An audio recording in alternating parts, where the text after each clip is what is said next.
Victor Tank Ramirez grabbed the gray-haired woman by her throat and slammed her against the concrete wall. His 8 men laughed as her lunch tray crashed to the floor. "Welcome to Iron Mountain, Mama," he whispered, his gold teeth gleaming. "Nobody told you this is a men's prison, and in here I decide who lives and who dies." The woman's eyes were closed. Her body trembled.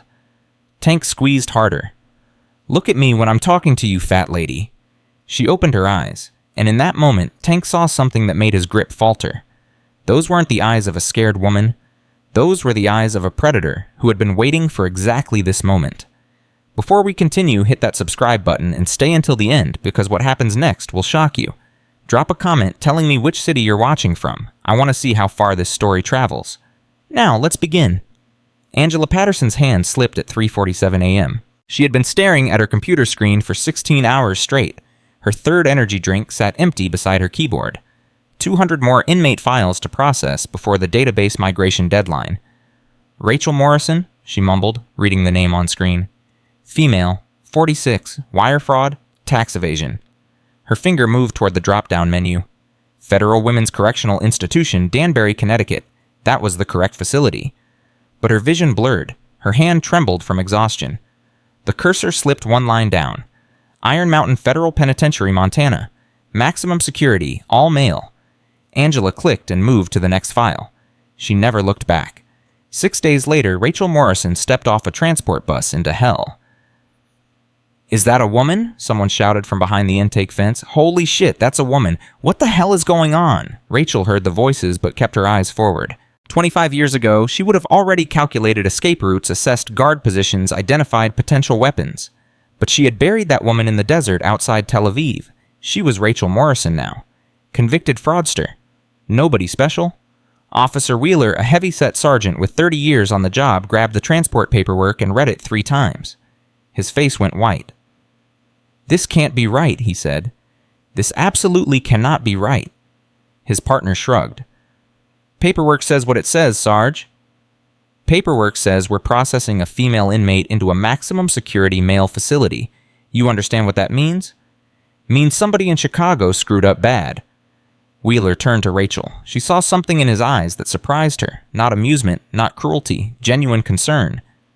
"Ma'am," he said quietly, "I don't know how this happened, but I'm going to do everything I can to fix it. You understand me?" "How long?" Rachel asked. 5 days. "Maybe a week?" Bureaucracy moves slow. "And until then?" Wheeler didn't answer. He didn't need to. Rachel understood perfectly. She was about to spend a week surrounded by 800 violent criminals who hadn't seen a woman in years, some of them decades. "Process me," she said. "Let's get this over with." The intake procedure was designed to break people. Strip search, cavity search, delousing shower in full view of 6 guards, orange jumpsuit 2 sizes too large, chains on wrists and ankles. Rachel endured it all without expression. She had survived worse in places whose names she could never speak aloud.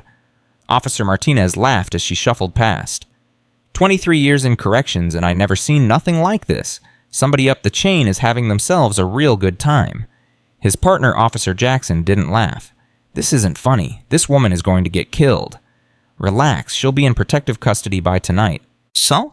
But Rachel wasn't going to protective custody. Deputy Warden Patricia Collins made that clear 30 minutes later. Collins was a sharp-faced woman in her 50s who had spent 3 decades climbing the corrections ladder. She had seen everything, or so she thought. "This is unprecedented," Collins said, studying Rachel's file. 47 years of operation and Iron Mountain has never housed a female inmate, not once. "What are my options?" Rachel asked. "Option 1 is protective custody, solitary confinement 23 hours a day until your transfer processes. And option 2, general population." Collins leaned forward. "I strongly advise against it. The men in this facility are violent offenders. Murderers, rapists, gang members. They will see you as prey." "I'll take general population." Collins blinked. "Excuse me. General population, I'll take my chances." "Miss Morrison, I don't think you understand what you're saying. I've seen what happens to vulnerable inmates here. It's not something you recover from." Rachel met the deputy warden's eyes. Something passed between them. A recognition that Collins couldn't quite identify, but that made her deeply uneasy. "Deputy Warden Rachel said quietly. "I've survived worse than bad roommates." Collins stared at her for a long moment. Then she made a note in Rachel's file. Cell Block D, Latino Kings Territory. She shook her head slowly. God help you, Ms. Morrison, because I don't think anyone else can. Rachel stood to leave. At the door, she paused. Deputy Warden, thank you for your concern, but save your prayers for someone who needs them. She walked out before Collins could respond. Collins sat alone in her office, unable to shake the feeling that she had just made a terrible mistake. But not the mistake she thought.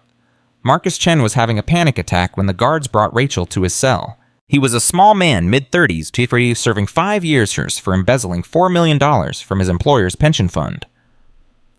6 months in Iron Mountain had taught him one thing. Fear was the only rational response to this place. This can't be real, he whispered as Rachel stepped through the cell door. You can't be real. I'm hallucinating. I'm real, Rachel said. She surveyed the cell quickly. 2 bunks, 1 exit, limited defensive options, bad positioning. She pushed those thoughts away. Old habits. How is this possible? Marcus demanded. How did they put a woman in here? Computer error. Computer error? A computer error is getting double charged for coffee. This is insanity. Is the bottom bunk taken? What? No. I have the top, but that's not the point. Rachel set her belongings on the lower bunk. 3 photographs. A Bible she had never opened. A letter from her lawyer. Listen to me, Marcus said, grabbing her arm. You have to get out of here right now. Go back to the guards. Tell them you want protective custody. I already refused. Then unrefuse. Do you have any idea where you are? Prison. Not just any prison. This is D Block, Latino Kings Territory. Their enforcer is a guy named Tank Ramirez. Marcus was breathing fast now, his words tumbling over each other.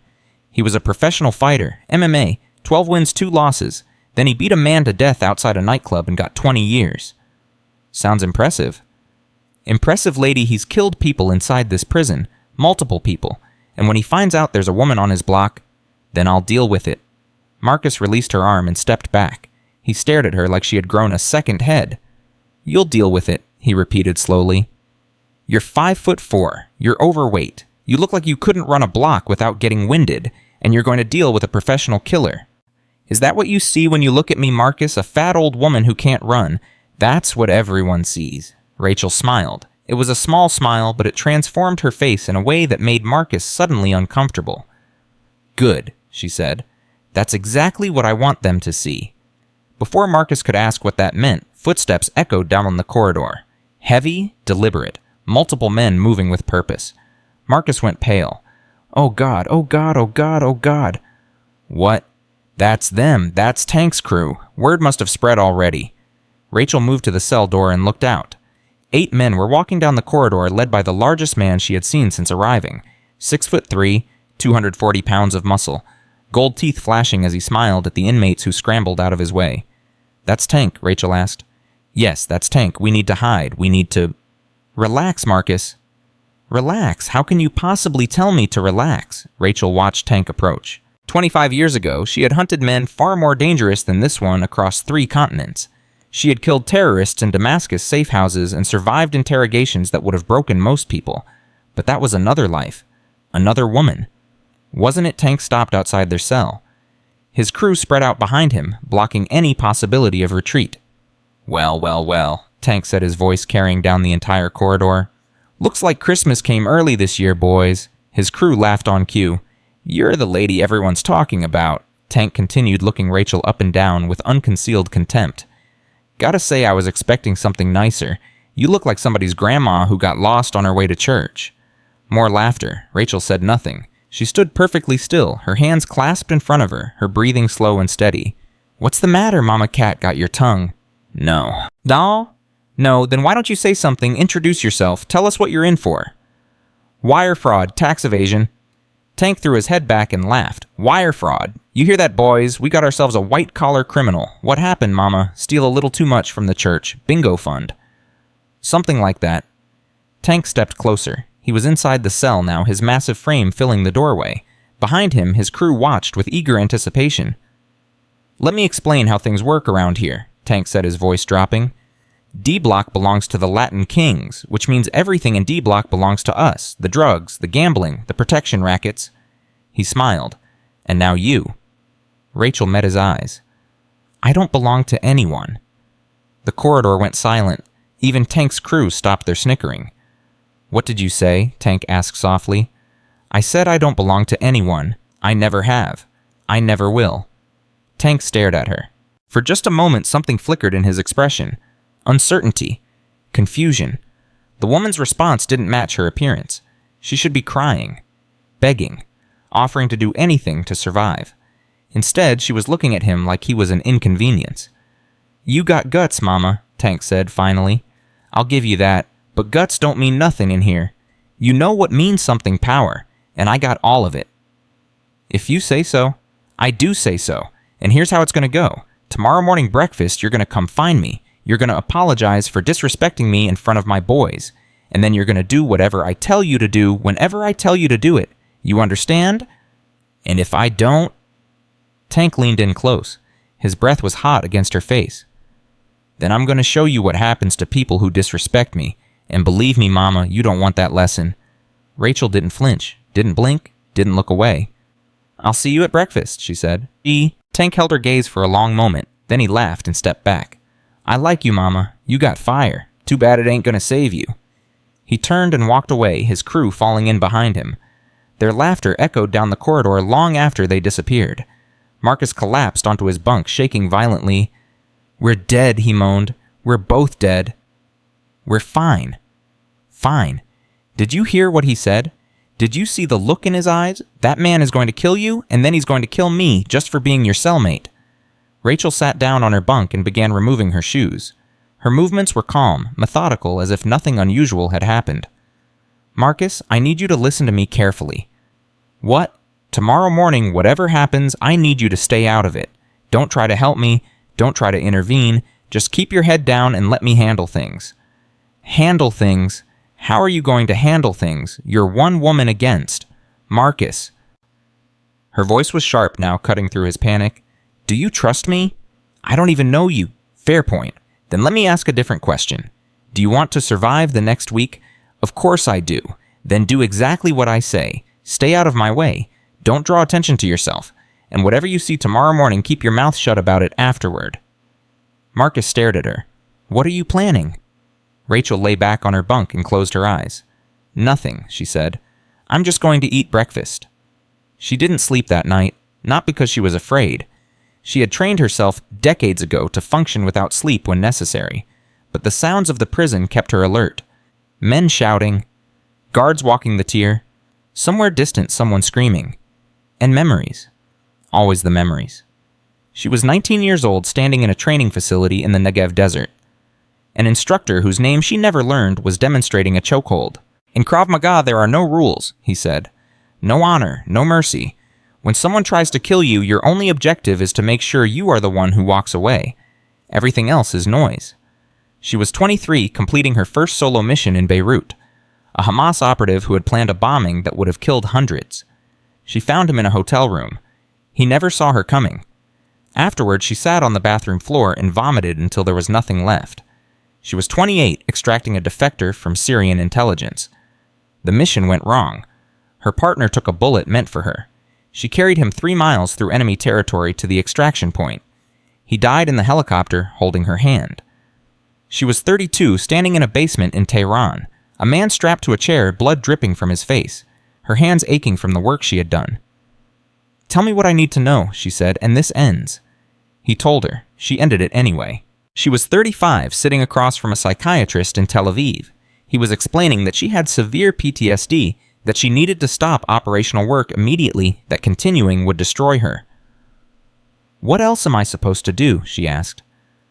This is all I know. Learn something else, he said. Find a new life, before this one kills you. She was 38, meeting David Morrison at a fundraising gala in Chicago. He was charming, successful, completely ordinary. He had never killed anyone, never tortured anyone, never watched a friend die in his arms. She thought maybe ordinary was what she needed. She was 42, sitting in a lawyer's office signing divorce papers. The ordinary life hadn't worked. David couldn't understand why she woke up screaming 3 nights a week, why she checked the exits every time she entered a room, why she couldn't talk about her past. You're not the woman I married, he said. No, she agreed. I'm not. She was 44, making the decisions that would land her in prison. Desperate decisions. Stupid decisions. The kind of decisions people make when they've lost everything and don't care anymore. She was 46, lying on a prison bunk in Montana, wondering if the universe had a sense of humor. The past was the past. She had tried to bury it. But some things refused to stay buried. Breakfast came at 6:30 a.m. Rachel moved through the cafeteria line, slowly breathing heavily, shuffling her feet, playing the part. Every eye in the room tracked her movement. She got her tray. Reconstituted eggs. Cold toast. Something brown that might have been oatmeal. She found an empty table in the corner and sat with her back to the wall. Marcus had refused to come. "I'm not walking in there with a target painted on my back," he said. "Nothing personal." Rachel understood. Self-preservation was the most basic human instinct. She couldn't fault him for listening to it. She had been eating for 4 minutes when the cafeteria went silent. Tank was making his entrance. He walked through the room like a king surveying his domain. His crew followed behind him, 8 men who had earned their places through violence and loyalty. Other inmates cleared paths without being asked. Guards watched but didn't intervene. Tank made a show of looking around as if noticing Rachel for the first time.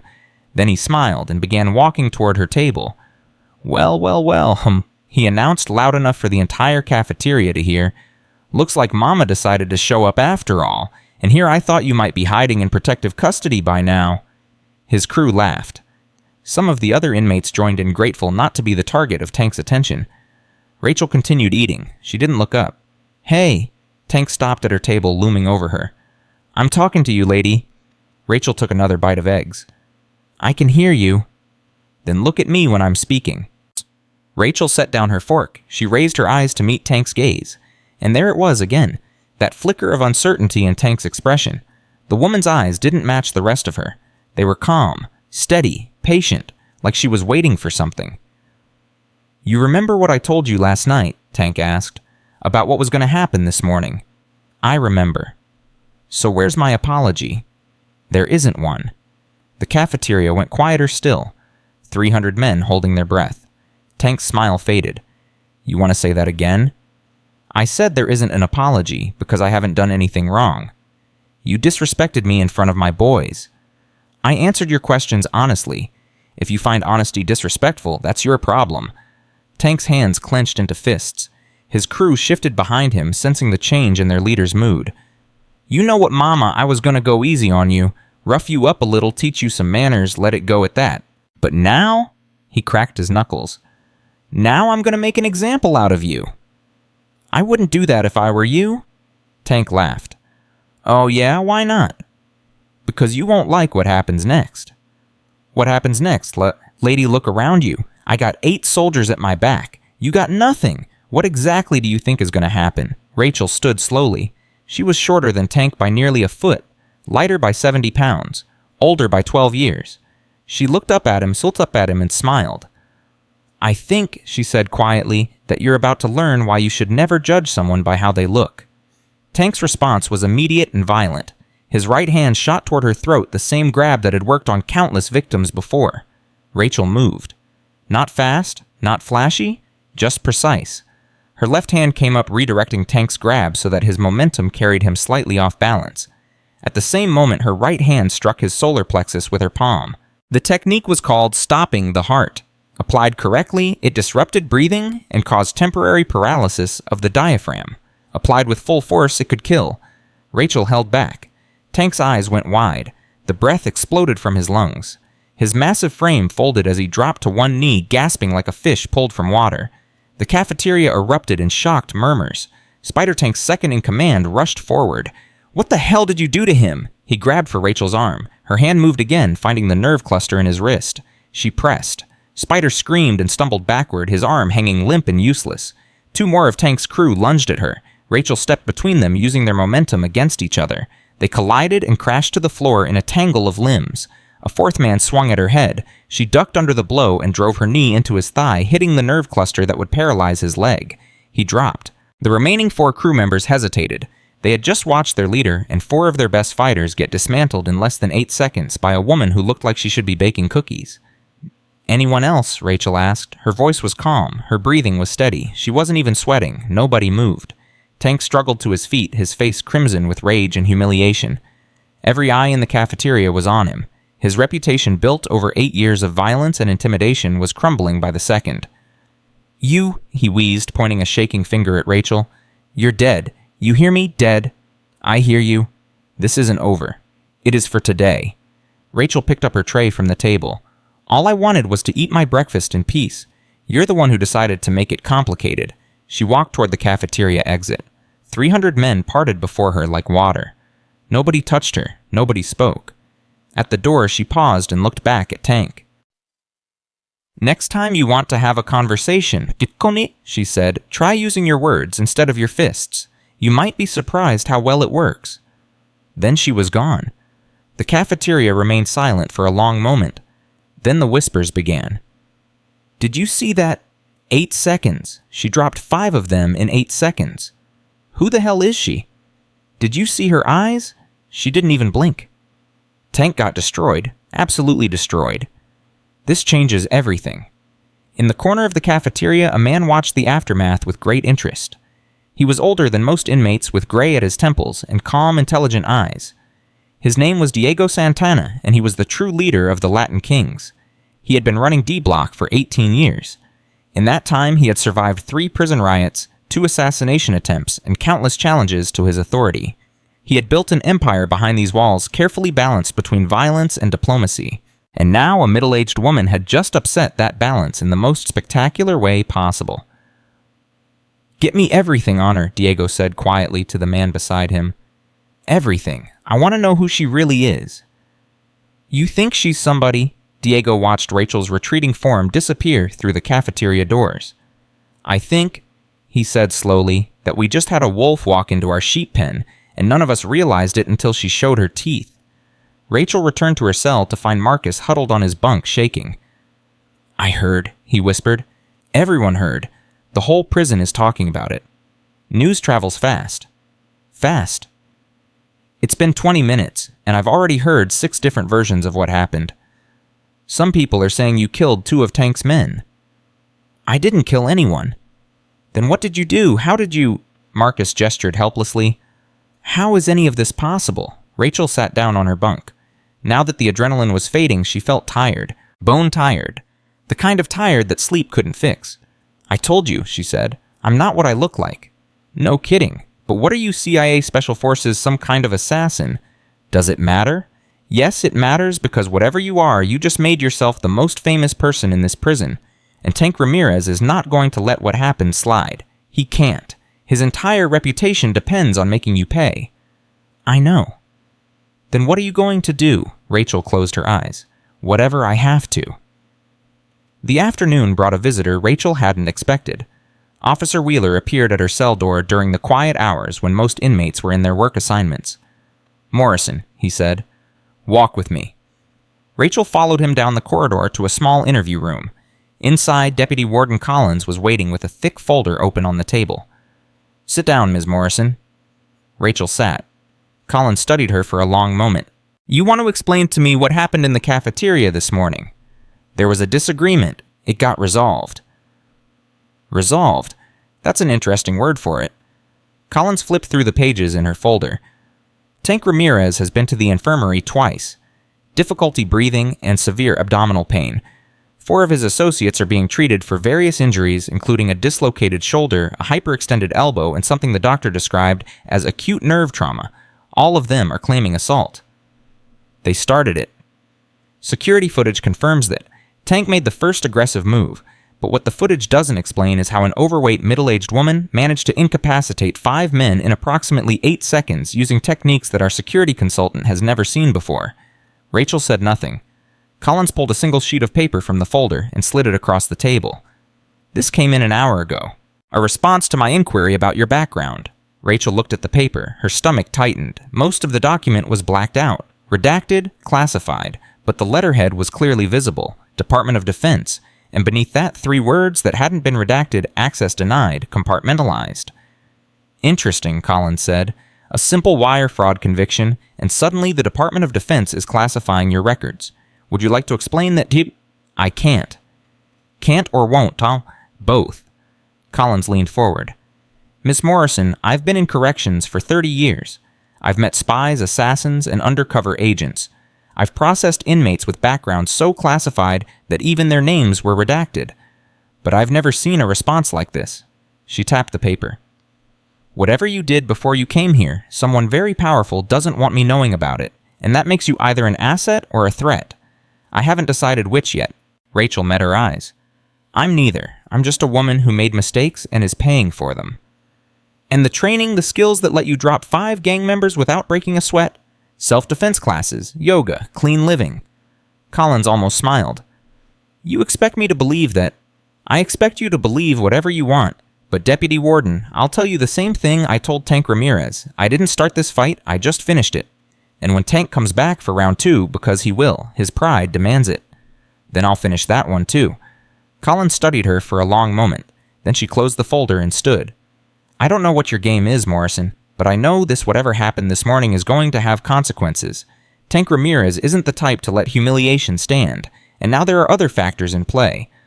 What other factors? Collins hesitated. Word has reached the Aryan Brotherhood. Their leader Karl Hoffman is apparently very interested in meeting the woman who dropped the Latin King's enforcer. Rachel's expression didn't change, but internally she ran rapid calculations. The Aryan Brotherhood was the most violent gang in the federal prison system. Their involvement changed everything. When... Soon. Maybe tonight, maybe tomorrow, but it's coming. Collins walked to the door, then paused. One more thing, Morrison. I've put in an emergency request to expedite your transfer, but even with that, you're looking at another 4 to 5 days minimum. I suggest you spend that time very, very carefully. She left. Rachel sat alone in the interview room, thinking. The situation had escalated faster than she anticipated. Tank's pride would demand retaliation. The Aryan Brotherhood's interest added another layer of danger. And somewhere in all of this, Diego Santana was watching, calculating, deciding how to use the chaos to his advantage. 4 to 5 days. 96 to 120 hours. An eternity in a place like this. Rachel closed her eyes and let her training take over. Assess, plan, prepare, survive. She had done it before in places far more dangerous than Iron Mountain. She would do it again. That evening, an unexpected ally revealed herself. Maria Santos was a transgender woman who had somehow survived 3 years in Iron Mountain through a combination of wit alliances and sheer determination. She approached Rachel during the dinner hour, sliding into the seat across from her without asking permission. You're either the bravest woman I've ever met, Maria said, or the craziest. Why not both? Maria laughed. It was a genuine laugh, warm and unguarded. Fair point. I'm Maria. Rachel. I know who you are. Everyone knows who you are now. Maria glanced around the cafeteria, noting the watching eyes. You saved my breakfast spot, you know. Your breakfast spot. That corner table where you've been sitting. That was my spot. Tank's crew took it 6 months ago just to mess with me. When you sat there this morning, they were so focused on you, they forgot all about claiming territory. Now nobody's sure who it belongs to. I didn't do it for you. I know, but I'm grateful anyway. Maria leaned forward, her voice dropping. Which is why I'm about to tell you something that could get me killed if anyone finds out. Rachel waited. Tank's planning revenge. Big revenge. The kind that sends messages. I assumed. He's reached out to the Aryan Brotherhood, made a deal with Karl Hoffman. What kind of deal? Territory. Tank's offering Hoffman a piece of the Latin King's gambling operation in exchange for soldiers. The attack is coming tonight, during the night shift when guard coverage is minimal. Rachel processed this information rapidly. How many? 12, maybe more. Tank's bringing 6 of his own people plus whatever Hoffman provides. And Diego Santana is allowing this. Maria's expression flickered. Diego doesn't know about the deal with Hoffman. Tank made it behind his back. Rachel understood immediately. Tank wasn't just planning revenge. He was making a power play. By allying with the Aryan Brotherhood without Diego's permission, he was signaling that he was ready to operate independently. If the attack succeeded, Tank would emerge as the new power in D Block. If it failed. Why are you telling me this? Rachel asked. Maria was quiet for a moment.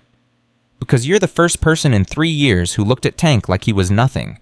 Because I'm tired of watching him hurt people who can't fight back. And because, she smiled slightly, because I want to see what happens when they try. Rachel studied her. You're risking your life by talking to me. I know.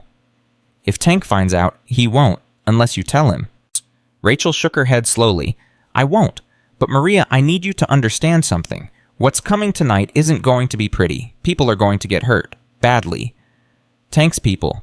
Anyone who tries to kill me? Maria held her gaze. Good. They deserve whatever they get. She stood to leave, then paused. One more thing. There's a guard named Rodriguez, who's on Tank's payroll. He's working the night shift tonight. He's the one who's going to make sure the response time is slow. Thank you, Maria. I won't forget this. Maria nodded. Just do me one favor. What? If you survive tonight, make sure Tank doesn't. She walked away. Rachel finished her dinner alone, her mind working through scenarios, contingencies, possibilities. 12 attackers, corrupt guard ensuring delayed response, night shift skeleton crew, her cell as the kill box. The odds were not good. But Rachel had faced worse odds before. In Damascus, in Beirut, in Tehran. She had survived them all. Tonight would be no different. She returned to her cell as the evening lockdown began. Marcus was already there, pacing frantically. I heard, he said. Everyone's heard. Tonight. They're coming tonight. I know. What are we going to do? We aren't going to do anything. When the lights go out, you're going to get under your bunk and stay there until morning. No matter what you hear. Marcus shook his head. I can't just hide while they... Marcus, Rachel's voice was sharp. This isn't a debate. What's about to happen is going to be violent. Very violent. People are going to get hurt. Maybe killed. I need you out of the way so I can do what I have to do. And what is that exactly? Fight off 12 men by yourself? That's impossible. Rachel sat down on her bunk and began removing her shoes. Marcus, let me tell you something about impossible. 20 years ago, I walked into a building in Damascus where 3 men were holding a nuclear scientist hostage. I had no backup, no weapons, just my training and my hands. Those 3 men were professionals, ex-military, armed. They thought they were ready for anything. She looked up at him. They weren't ready for me. Marcus swallowed hard. You killed them. I did what I had to do. The scientist came home to his family. The men who took him didn't. Who are you? Rachel lay back on her bunk and closed her eyes. I'm someone who made a promise to herself a long time ago. I promised that I would never be a victim again, not for anyone, not for any reason. And tonight, I keep that promise. Marcus stood there for a long moment watching her. Then slowly he climbed up to his bunk. I'll stay out of the way, he said quietly. But Rachel, please don't die. Rachel smiled without opening her eyes. I'll do my best. The lights went out at 10:00 p.m. Rachel lay in the darkness, listening to the sounds of the prison settling into its nighttime rhythm. Marcus's breathing gradually slowed as exhaustion overcame his fear. Somewhere down the corridor, someone was crying softly. She waited. At 2:17 a.m., she heard the first sound of movement, soft footsteps, whispered voices, the quiet click of cell doors being manually overridden. They were coming. Rachel slipped out of her bunk silently. Her bare feet made no sound on the concrete floor. She had spent the past hours memorizing the positions of every object in the cell, every shadow, every potential weapon. A sharpened toothbrush hidden in her mattress, a sock filled with soap bars tucked behind the toilet, a rolled magazine hardened with dried glue that could break bones if swung correctly. She gathered her weapons and moved to the cell door. Through the small window, she could see shapes moving in the darkness. Men approaching from both ends of the corridor. A pincer movement designed to trap her with no escape. 12 of them, maybe more. Rachel smiled. Come on then, she whispered. Let's see what you've got. The first attacker reached her cell door. He was carrying a shiv fashioned from a sharpened piece of metal. His eyes gleamed with anticipation. Rachel was waiting for him. Her hand shot through the bars and grabbed his wrist. She twisted with surgical precision. The weapon clattered to the floor as his shoulder dislocated with a wet pop. His scream echoed through the corridor. The others began to run toward her cell. No more stealth, no more subtlety. Just 12 violent men converging on one woman. Rachel pulled the injured man toward the bars and used his body as a shield while she grabbed the keys from his belt. The cell door swung open. She stepped out into the corridor, and then the real violence began. The first man came at her with a metal shank. Rachel sidestepped, grabbed his wrist, and redirected his momentum into the wall. His skull cracked against concrete. He dropped without a sound. 2 more rushed from her left. She threw the sock filled with soap bars into the first one's face. While he staggered, she drove her elbow into the second one's throat. He went down, choking. "What the hell?" someone shouted. "She's out of her cell. Get her now!" 4 men converged on her at once. Rachel backed against the wall, limiting their angles of attack. The first one swung a pipe. She ducked and punched his kidney. The second grabbed for her hair. She broke 2 of his fingers and used his scream to cover her movement toward the third. The third was smarter. He hung back, watching. Watched, waiting for an opening. The fourth wasn't smart at all. He charged straight at her. Rachel let him come. At the last second, she pivoted and used his momentum to throw him into the smart one. They both crashed to the floor. 8 seconds. 6 men down. "Who the hell is this woman?" someone screamed. Rachel didn't answer. She was already moving toward the next attacker. At 2:19 a.m., Tank Ramirez finally appeared. He emerged from the shadows at the end of the corridor, flanked by Spider and 2 other Latin kings. His face was twisted with rage. "You think you can fight your way out of this?" Tank shouted. "There's 12 of us. 12? There were 12, Rachel corrected. "Now there's 6, and one of them can't walk anymore." Tank looked around at his fallen soldiers. Men he had personally selected for this mission. Men who had never failed him before. "Kill her, he said quietly. "I don't care how. Just kill her." Spider and the other 2 charged. Rachel was tired now. Her knee was starting to throb from an old injury she had never fully healed. Her breathing was heavier than it should be, but tired didn't mean finished. Spider came in fast with a blade. Rachel caught his wrist, twisted, and felt the joint separate. The knife fell from his nerveless fingers. She caught it before it hit the ground. The second man hesitated when he saw her holding the weapon. That hesitation cost him. Rachel closed the distance and drove her knee into his solar plexus. He folded like paper. The third turned and ran. Rachel let him go. She turned to face Tank. "Just you and me now," she said. "Unless you want to run too." Tank's face went purple with fury. "I don't run from anybody, especially not some fat old woman who got lucky." "Lucky?" Rachel almost laughed. "You call this lucky. I call it a trick, some kind of trick, but tricks don't work twice." He charged. Tank was fast for his size. His MMA training showed in every movement. He threw a combination that would have dropped most fighters. Rachel wasn't most fighters. She slipped his first punch, blocked his second, and took the third on her forearm. Pain shot through her arm, but she ignored it. Pain was just information. Tank pressed his advantage, driving her backward with a series of brutal strikes. He was stronger than her, faster than her, younger than her, but he was also angry, and angry fighters made mistakes. Rachel waited for his mistake. It came at 2:21 a.m. Tank overcommitted to a right hook, leaving his left side exposed for just a fraction of a second. Rachel's palm shot forward and struck the nerve cluster beneath his armpit. Tank's left arm went numb instantly. "What?" he gasped. Rachel didn't let him finish. Her knee came up into his thigh, hitting the femoral nerve. His leg buckled. "How are you?" Her elbow cracked against his jaw. Tank staggered. "This isn't possible." Her palm struck his sternum again, harder this time. Tank's heart skipped. His lungs seized. He crashed to his knees, gasping for air that wouldn't come. Rachel stood over him, barely breathing hard despite the exertion. "I tried to warn you," she said quietly.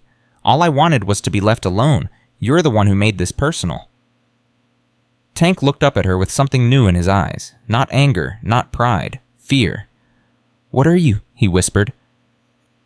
Before Rachel could answer, a voice echoed from the end of the corridor. "Now that's what I call a show." Rachel turned. A massive figure was walking toward her, stepping casually over the bodies of fallen men. Carl the Butcher, Hoffman, had finally arrived. At 2:23 a.m., Rachel faced the most dangerous man in Iron Mountain. Hoffman was enormous.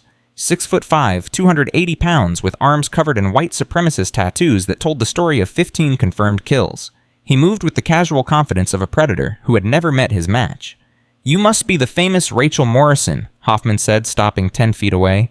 "I've been hearing stories about you all day. Fat lady who dropped Tank with one hit. I thought it was exaggeration." "It wasn't." "I can see that now." Hoffman glanced at Tank, who was still on his knees, struggling to breathe. "Pathetic. 8 years building a reputation, and one woman tears it down in 2 days. Are you here to talk or fight?"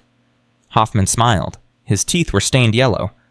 "I'm here to evaluate. See, I made a deal with Tank. He gives me territory, I give him soldiers. But looking at this," he gestured at the carnage around them, "I'm thinking maybe I made a deal with the wrong person." Rachel said nothing. She was watching Hoffman's hands, his stance, the way he distributed his weight. Reading him the way she had been trained to read every potential threat. "Here's what I'm thinking," Hoffman continued. "Tank's finished. Everyone in this prison is going to hear how some lady beat him twice in 2 days. The Latin Kings are going to need new leadership, and I'm going to need a new ally. You're offering me a deal. I'm offering you an opportunity. Work with me. Help me take over D Block. In return, you get protection privileges, whatever you want." Rachel considered his offer for exactly 2 seconds. "No." Hoffman's smile faded. "No, just like that. I don't work with racists, I don't work with murderers, and I definitely don't work with people who send 12 men to kill a woman in her sleep. Those weren't my men, those were Tank's men. You provided 6 of them. Business is business. This isn't business." Rachel shifted her weight slightly, preparing for what she knew was coming. "This is personal." Hoffman's eyes narrowed. "You sure you want to do this? I'm not Tank. I'm not some prison brawler who got lucky with his fists. I've killed more people than you've probably ever met." "I doubt that." "Try me," Rachel smiled. "I thought you'd never ask." Hoffman attacked at 2:25 a.m. He was faster than she expected. His first strike was a feint designed to draw her guard up. His second was a brutal hook aimed at her ribs. Rachel twisted, was taking the blow on her hip instead of her ribs. Still hurt, still felt like getting hit with a sledgehammer. Hoffman pressed forward, throwing combinations with practiced precision. This wasn't rage-fueled violence like Tank's attack. This was professional, methodical, designed to break her down piece by piece. Rachel retreated, blocking what she could, dodging what she couldn't. Her arms were going numb from the impacts. Her knee was screaming in protest. "Getting tired, old lady," Hoffman taunted. "Should have taken my deal." He threw a right cross that would have shattered her jaw if it connected. Rachel ducked under it and drove her fist into his kidney. Hoffman grunted but didn't go down. His body was like armor conditioned by years of prison violence. "That all you got?" Rachel didn't answer. She was conserving energy, looking for an opening. Hoffman came at her again. This time, he grabbed for her throat with both hands, trying to use his superior size to end the fight quickly. Rachel let him get close. Then she dropped her weight, suddenly slipping under his grasp. Her fingers found the pressure point behind his knee. She pressed hard. Hoffman's leg gave out. He dropped to one knee with a surprised grunt. Rachel was already behind him, her arm wrapped around his throat in a blood choke. "Yield," she said into his ear. "Or sleep." Hoffman struggled. His massive hands grabbed at her arm, trying to break her grip, but Rachel had positioned herself perfectly using leverage instead of strength. "I said yield." "Go to hell," Hoffman gasped. Rachel tightened the choke. Hoffman's face turned red, then purple. His struggles grew weaker. "Last chance." Hoffman's hand came up. For a moment, Rachel thought he was going to keep fighting. Then his fingers opened. The surrender signal. She released him immediately. Hoffman collapsed forward onto his hands and knees, gasping for air. His face was a mask of disbelief. "Who the hell are you?" he wheezed. "I'm the woman you should have left alone." At 2:28 a.m., the corridor lights flickered on. Guards finally arrived, led by Sergeant Rodriguez. The same guard Maria had warned her about, the one on Tank's payroll. Rodriguez stopped dead when he saw the scene before him. 11 men down, Tank Ramirez on his knees, Carl Hoffman gasping for breath, and one middle-aged woman standing calmly in the center of it all, barely a scratch on her. "What the hell happened here?" Rodriguez demanded. "Self-defense," Rachel said. "Self-defense against 11 men. 12, actually. One ran away." Rodriguez's hand moved toward his radio, then stopped. He was calculating, trying to figure out how to spin this, how to protect Tank while explaining the carnage. Officer Wheeler pushed past him. His face went pale when he saw the bodies. "Jesus Christ," Wheeler breathed. "Morrison, are you hurt?" "I'm fine." "Fine. There's 11 men on the ground. They attacked me in my cell. I defended myself." Wheeler looked at Rodriguez. Something passed between them, an unspoken question. Rodriguez looked away first. "Medical for the injured," Wheeler ordered. "Morrison, you're coming with me. Deputy Warden's going to want to hear about this directly." Rachel nodded and followed Wheeler down the corridor. Behind her, she could hear Rodriguez barking orders, his voice tight with barely concealed panic. Tank's plan had failed. Hoffman's alliance had crumbled, and the entire power structure of Iron Mountain was about to shift. At 2:47 a.m., Rachel sat in Deputy Warden Collins' office for the second time in 12 hours. Collins looked like she hadn't slept. Her silver hair was slightly disheveled, her eyes were bloodshot, but her voice was steady when she spoke. 11 men, Morrison. You incapacitated 11 men in approximately 3 minutes. They were trying to kill me. I'm not disputing that. The security footage is quite clear. What I'm trying to understand is how. I told you before, self-defense training. Collins slammed her hand on the desk. Don't insult my intelligence. I've been in corrections for 30 years. I've seen trained fighters, special forces operators, professional killers. What you did tonight goes beyond any of that. Rachel met her eyes without flinching. What do you want me to say? I want you to tell me the truth. Who are you? What were you before you came here? I was a lot of things. Wife, businesswoman, failure. Rachel paused. Some other things I can't talk about. Can't or won't? Both. And it doesn't matter anyway. Whatever I was before, I'm just an inmate now. One who wants to serve her time and get out. Collins stared at her for a long moment. Then she sighed and pulled a folder from her desk drawer. I made some calls tonight, called in some favors, reached out to contacts I haven't spoken to in years. She opened the folder. Do you know what I found? Rachel's stomach tightened. No. Nothing. Absolutely nothing. Your records before 2014 don't exist. No birth certificate, no social security history, no employment records, nothing until you suddenly appeared in Chicago 10 years ago with a fully formed identity and married an American businessman. Records get lost. Not like this. This is professional. This is the kind of scrubbing you see with witness protection or, Collins paused, or intelligence operatives. Rachel said nothing. I also found out that 3 separate agencies have flagged your file in the last 24 hours. CIA, NSA, and one I didn't recognize but that apparently has enough pull to shut down any further inquiries. Interesting. Interesting? That's all you have to say. What do you want me to say, Deputy Warden? I can't confirm anything. I can't deny anything. All I can tell you is that I'm not a threat to this facility or anyone in it, unless they try to kill me first. Collins closed the folder. The transfer request. I've been pushing it through every channel I have, but now there are complications. What kind of complications? The kind that come from having 3-letter agencies suddenly interested in your location. Someone out there wants to know where you are, and they're not being subtle about it. Rachel's mind raced. Who would be tracking her former employers? Someone she had crossed in her previous life, an old enemy who had finally found her trail. How long until the transfer? She asked. I don't know anymore. Could be days, could be weeks, could be never if whoever is asking these questions decides they want you to stay exactly where you are. So I'm trapped here. For now. Collins stood. But there's something else you should know. What happened tonight changed things. Tank Ramirez's reputation is destroyed. The Aryan Brotherhood's leader was beaten by a woman half his size. The entire gang hierarchy in this prison is in flux. And that makes you either the most protected person in Iron Mountain or the biggest target. I haven't figured out which yet. At 3:15 a.m., Rachel was escorted back to her cell. Marcus was awake, huddled in the corner of his bunk with a blanket wrapped around him like a shield. His eyes were red from crying. You're alive, he whispered. I'm alive. I heard the fighting. I heard the screaming. I thought, his voice cracked. I thought they killed you. They tried. Rachel sat down on her bunk. Now that the adrenaline was fully gone, the pain was setting in. Her ribs ached. Her knee throbbed. Her arms felt like they had been tenderized with hammers. What happened? Marcus asked. 11 men attacked me. I stopped them. Stop them how? Does it matter? Marcus was quiet for a moment. Then he climbed down from his bunk and sat on the floor across from her. Rachel, I need to understand something. What I heard tonight, the sounds, the screaming, that wasn't a fight. That was a massacre. How is that possible? How can one person do what you did? Rachel looked at him. He was shaking, but beneath the fear she saw something else.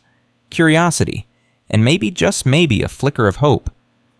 When I was 19 years old, she said quietly, I was recruited by an organization. They trained me for 12 years. Combat, infiltration, interrogation, survival. They made me into something that could function in situations that would break normal people. What organization? One that doesn't officially exist? One that operates in the shadows, doing things that governments can't acknowledge? I spent over a decade hunting terrorists, extracting defectors, eliminating threats that you never heard about on the news. Marcus swallowed hard. You were an assassin. I was an operative. Sometimes that meant killing people. Sometimes it meant saving them. Mostly it meant surviving situations where survival wasn't supposed to be possible. And then I burned out. The human mind isn't designed for that kind of work. Eventually it breaks. I broke. So I left, came to America, tried to build a normal life. That didn't work out. No, it didn't. Normal is harder than people think when you've seen the things I've seen, done the things I've done. Marcus was quiet for a long time. When he spoke again, his voice was barely above a whisper. Are we safe now? After what you did tonight? Rachel thought about Hoffman's face as she choked him unconscious, about the fear in Tank's eyes, about the agency suddenly tracking her file. I don't know, she admitted. Tonight was just the beginning. The power structure in this prison is broken now. That means chaos, and chaos means opportunity for people who want to fill the vacuum. What does that mean for us? It means we stay alert, we watch our backs, and we wait to see what happens next. At 6:30 a.m., the morning count revealed the full extent of the damage. Tank Ramirez was in the infirmary with 2 cracked ribs and a collapsed lung. 4 of his crew were in the medical wing with various injuries. Carl Hoffman had been transferred to solitary confinement pending investigation. The Whisper Network carried the news through every cell block in Iron Mountain. The fat lady had done it again. Not just beaten Tank this time. Demolished him. Destroyed his entire crew. Humiliated the most feared gang leader in the facility. And she had done it alone. At 7:45 a.m., Diego Santana requested a meeting. Rachel found him in the library during the morning activity period. He was sitting alone at a table in the corner, a book open in front of him that he clearly wasn't reading. Sit down, Ms. Morrison. Rachel sat. Diego studied her for a long moment. His eyes were calculating, measuring, assessing. This was a man who had survived 18 years in maximum security by being smarter than everyone around him. Do you know who I am? He asked. Diego Santana, true leader of the Latin Kings. Tank was your enforcer, but you made the decisions. That's correct. And do you know why I wanted to meet with you? Because Tank went behind your back, made a deal with Hoffman without your permission, and now his plan has failed spectacularly, leaving you with a power vacuum and no enforcer. Diego's eyebrows rose slightly. You're well informed. I pay attention. Clearly. Diego closed his book.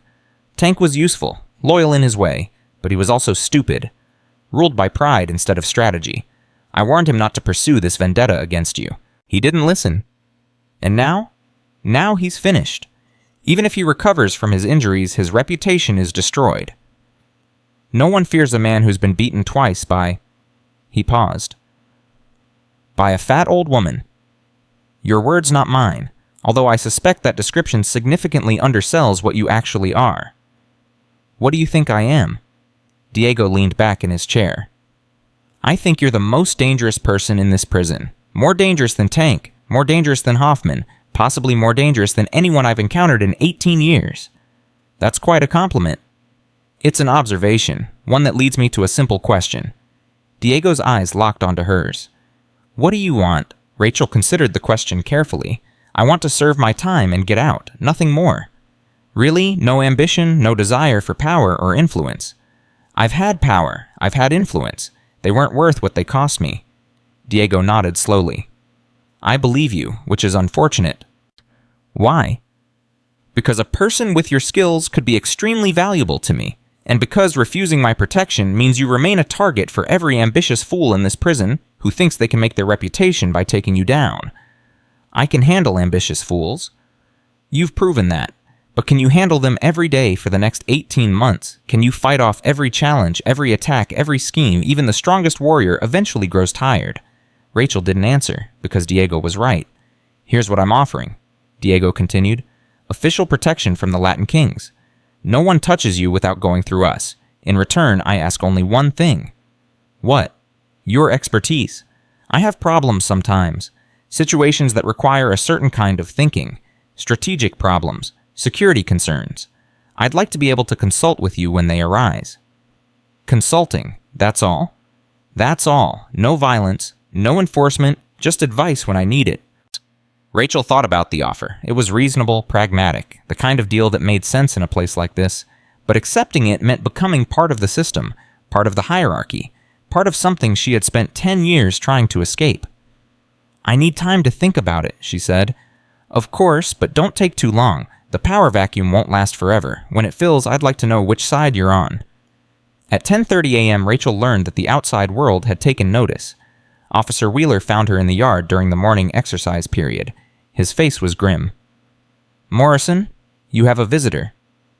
"A visitor? I don't have anyone on my approved list." "This visitor doesn't need to be on any list." Rachel followed Wheeler to the administrative wing. They passed through 3 security checkpoints before reaching a small conference room she had never seen before. A man was waiting inside. Late 50s gray hair, cut military short, wearing a suit that cost more than most people earned in a month. His face was familiar in a way that made Rachel's blood run cold. "Hello, Rachel," the man said. "It's been a long time." "David." Not David Morrison, her ex-husband. David Chen, her former handler at Mossad. "You look surprised to see me," Chen said. "Did you really think we'd lost track of you?" "I thought our relationship ended when I left." "Relationships like ours never really end. We just take breaks sometimes." Chen gestured to the chair across from him. "Please, sit." Rachel sat. Her mind was racing. David Chen's presence here meant something significant. Something she probably wasn't going to like. "You've been busy," Chen continued. 2 days in a maximum security male prison, and you've already dismantled 2 criminal organizations. That's impressive, even by your standards. "It wasn't by choice." "Isn't it always by choice? You could have taken protective custody. You could have kept your head down. Instead, you decided to remind everyone what you're capable of." "They attacked me. I defended myself." "Of course. Self-defense. The same self-defense that left 11 men hospitalized and 2 gang leaders questioning their life choices." Rachel leaned forward. "What do you want, David?" Chen smiled. It was the same smile she remembered from her operational days. Warm on the surface, cold underneath. "What I want is irrelevant. What matters is what certain other parties want. Your little performance has attracted attention, the kind of attention that could be very problematic for certain ongoing operations. I don't work for you anymore. I don't work for anyone." "No, then explain to me why 3 separate intelligence agencies are suddenly very interested in your whereabouts. Why your transfer has been indefinitely delayed. Why I was sent here to have this conversation." Rachel's stomach dropped. "You blocked my transfer." "I didn't block anything. I'm merely the messenger. The people who made that decision are far above my pay grade." "What do they want?" Chen leaned back in his chair. "They want to offer you a choice. A chance to be useful again. To serve a purpose beyond rotting in a prison cell." "What kind of purpose?" "The kind you used to excel at. There are situations developing, threats that require a specific set of skills. Skills that, as you've just demonstrated, you still possess in abundance." Rachel shook her head. "I'm done with that life. I left for a reason." "Yes, you left because you were broken, burned out, traumatized by years of doing necessary but terrible things. I remember. I was there." Chen's voice softened slightly. "But Rachel, look where you are now. Prison, alone, fighting for survival every day. Is this really better than what you left behind? At least here the enemies are obvious." "Are they? You've been here 3 days, and you've already uncovered corruption gang hierarchies and alliances that the prison administration didn't know existed. You're gathering intelligence instinctively because that's what you were trained to do. That's who you are." "Who I was." "Who you are," Chen repeated firmly. "The training never leaves. The instincts never fade. You can pretend to be ordinary all you want, but the moment someone threatens you, the warrior comes out. I've seen the footage from last night. You moved like you haven't lost a single step." Rachel was quiet for a long moment. The worst part was that Chen wasn't entirely wrong. Fighting again had felt natural, familiar, like coming home to a place she had tried desperately to forget. "What exactly are you proposing?" she asked finally. "For now, nothing specific. Just keep your options open. Complete your sentence. Stay sharp, and when the time comes, be ready to have another conversation. And my transfer will remain pending until certain parties decide otherwise. Consider it motivation to take our offer seriously." Chen stood and straightened his jacket. "It was good to see you, Rachel. Despite everything, I always thought you were one of the best. It would be a shame to waste that potential in a place like this." He walked to the door, then paused. "One more thing. The attention you've attracted isn't all friendly. There are people who remember you from the old days, people who have long memories and longer grudges. Some of them might decide that your current vulnerability is an opportunity they can't pass up." "Is that a threat?" "It's a warning. From someone who, believe it or not, doesn't want to see you dead. Chen smiled one last time. Stay alert, Rachel. The real danger might not be the criminals in this prison. It might be the ones who come looking for you from outside. He left. Rachel sat alone in the conference room, her mind spinning with implications. Her past had finally caught up with her. The life she had tried to escape was reaching out to drag her back. And somewhere out there, old enemies were watching, waiting. The prison walls that had seemed like punishment now felt like something else entirely. A trap. At 12:15 p.m., Rachel returned to the general population with a new understanding of her situation. She wasn't just fighting for survival in Iron Mountain anymore. She was caught between forces she couldn't fully see or understand. Her former employers wanted to use her again. Her former enemies wanted her dead. And the criminal hierarchy of the prison was reshaping itself around her whether she liked it or not. Maria Santos found her in the cafeteria during lunch. You look like you've seen a ghost, Maria said. Something like that. Want to talk about it? Rachel shook her head. Not yet, but Maria, I need you to do something for me. Name it. Keep your ears open. If anyone comes asking about me, anyone from outside, I need to know about it immediately. Names, descriptions, anything you can find out. Maria's expression grew serious. You expecting trouble? I'm always expecting trouble, but this might be different. This might be something I can't fight my way out of. From outside the prison? From my past. Maria nodded slowly. I'll spread the word. But Rachel, whatever's coming, you should know something. After last night, you've got more allies in here than you realize. A lot of people are grateful for what you did. Grateful. Tank and Hoffman terrorized this place for years. You broke them both in one night. That means something to people who've been living in fear.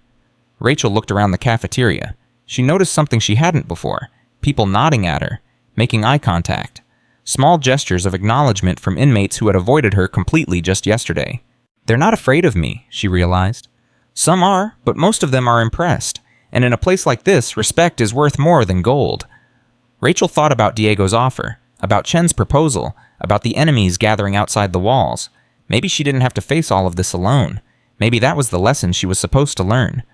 Thank you, Maria, she said quietly, for everything. Maria smiled. Thank me by surviving. That's all any of us can do in here. Survive one day at a time. At 3:00 p.m., Rachel made her decision. She found Diego in his cell during the afternoon quiet hours. He looked up from his book when she appeared in his doorway. That was faster than I expected, he said. I've had a complicated morning. So I heard. Mysterious visitor from outside.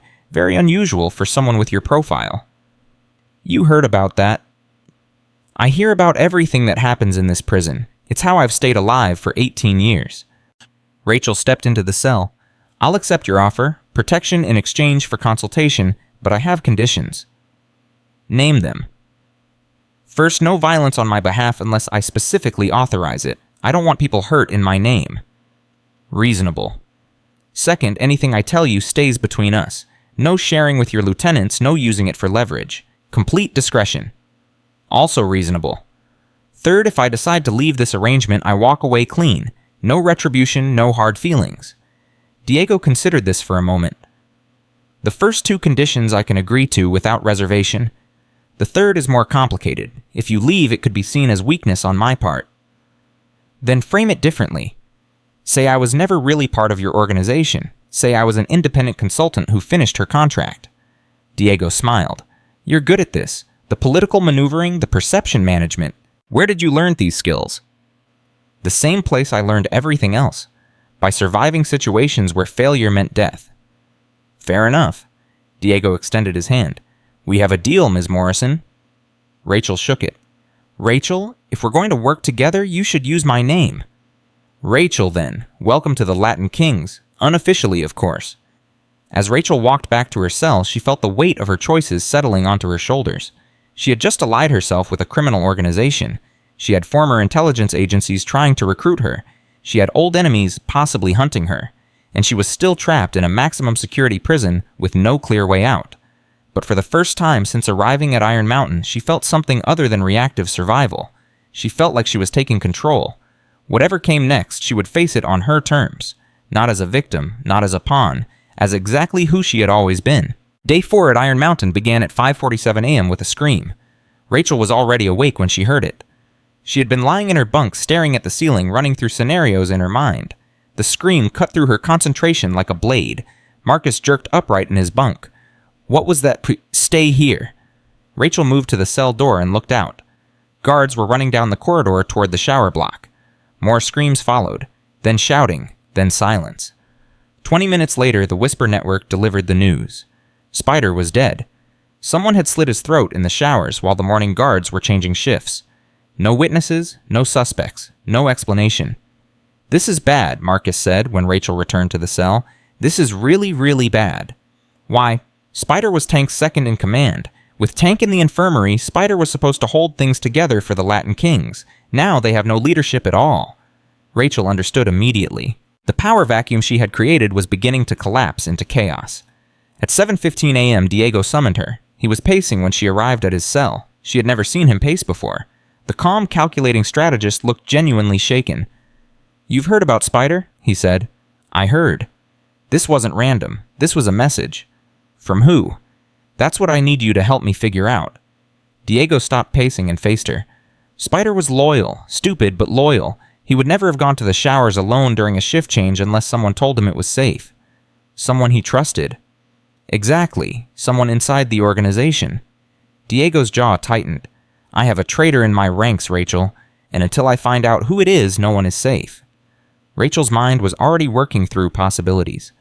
"Who knew about our arrangement?" "Just you and me? I haven't told anyone." "Then whoever did this isn't targeting me specifically. They're targeting the Latin King's leadership structure. Or they're targeting both. Spider's death creates chaos. Chaos creates opportunity, and someone very much wants to take advantage of the situation I'm in." The Aryan Brotherhood. Hoffman's in solitary. His people are scattered and demoralized after what you did to him. They don't have the organization for something like this. Then who? Diego was quiet for a moment. When he spoke again, his voice was heavy. "There's a third faction in this prison, one that operates in the shadows. They call themselves the Silent Hand. Most people think they're a myth, a story inmates tell to scare each other. But you don't think they're a myth." "I know they're not, because they approached me once years ago, offered me a partnership. I refused." "What did they want? Control, not of the drugs or the gambling or the protection rackets. They wanted access to information, communication channels, ways to move messages in and out of the prison without detection." Rachel felt a chill run down her spine. "Intelligence operations." "That's what I thought too. Someone is using this prison as a hub for something bigger than gang politics. And now, apparently, they've decided to make a move." At 8:30 a.m., Rachel returned to her cell to find Marcus gone. His bunk was empty, his belongings were still there, but Marcus himself had vanished. Rachel's blood went cold. She found Officer Wheeler in the corridor and grabbed his arm. "Where's my cellmate?" Wheeler looked uncomfortable. "Chen?" "Yeah, he was transferred this morning." "Transferred where?" "Different cell block, administrative decision. Nothing to do with you." "Which cell block?" Wheeler hesitated. "A block. Aryan Brotherhood territory." "Who authorized it?" "I don't know. The order came from above, way above my pay grade." Rachel released his arm and walked away. Her mind was racing. Marcus was a white-collar criminal. Soft, weak, non-violent. He had no business being in A block with the most racist, violent gang in the federal prison system. Someone had put him there deliberately. Someone who wanted to send her a message. At 9:15 a.m., Rachel found Maria in the library. "I need information," Rachel said without preamble. "Marcus Chen was transferred to A block this morning. I need to know who authorized it and why." Maria's face went pale. "A block? That's a death sentence for someone like him." "I know. That's why I need answers fast." "Give me an hour. I'll ask around." "You have 30 minutes. Maria nodded and disappeared. Rachel spent those 30 minutes in the yard watching, waiting, thinking. The pieces were starting to come together. Spider's murder, Marcus's transfer, the Silent Hand, David Chen's visit. Someone was moving chess pieces across a board she couldn't fully see, and she was one of those pieces. At 9:47 a.m., Maria returned with news. "The transfer order came from outside the prison," Maria said breathlessly. "Someone at the Bureau of Prisons headquarters, a name I've never heard before." "What name?" "Richardson. Thomas Richardson."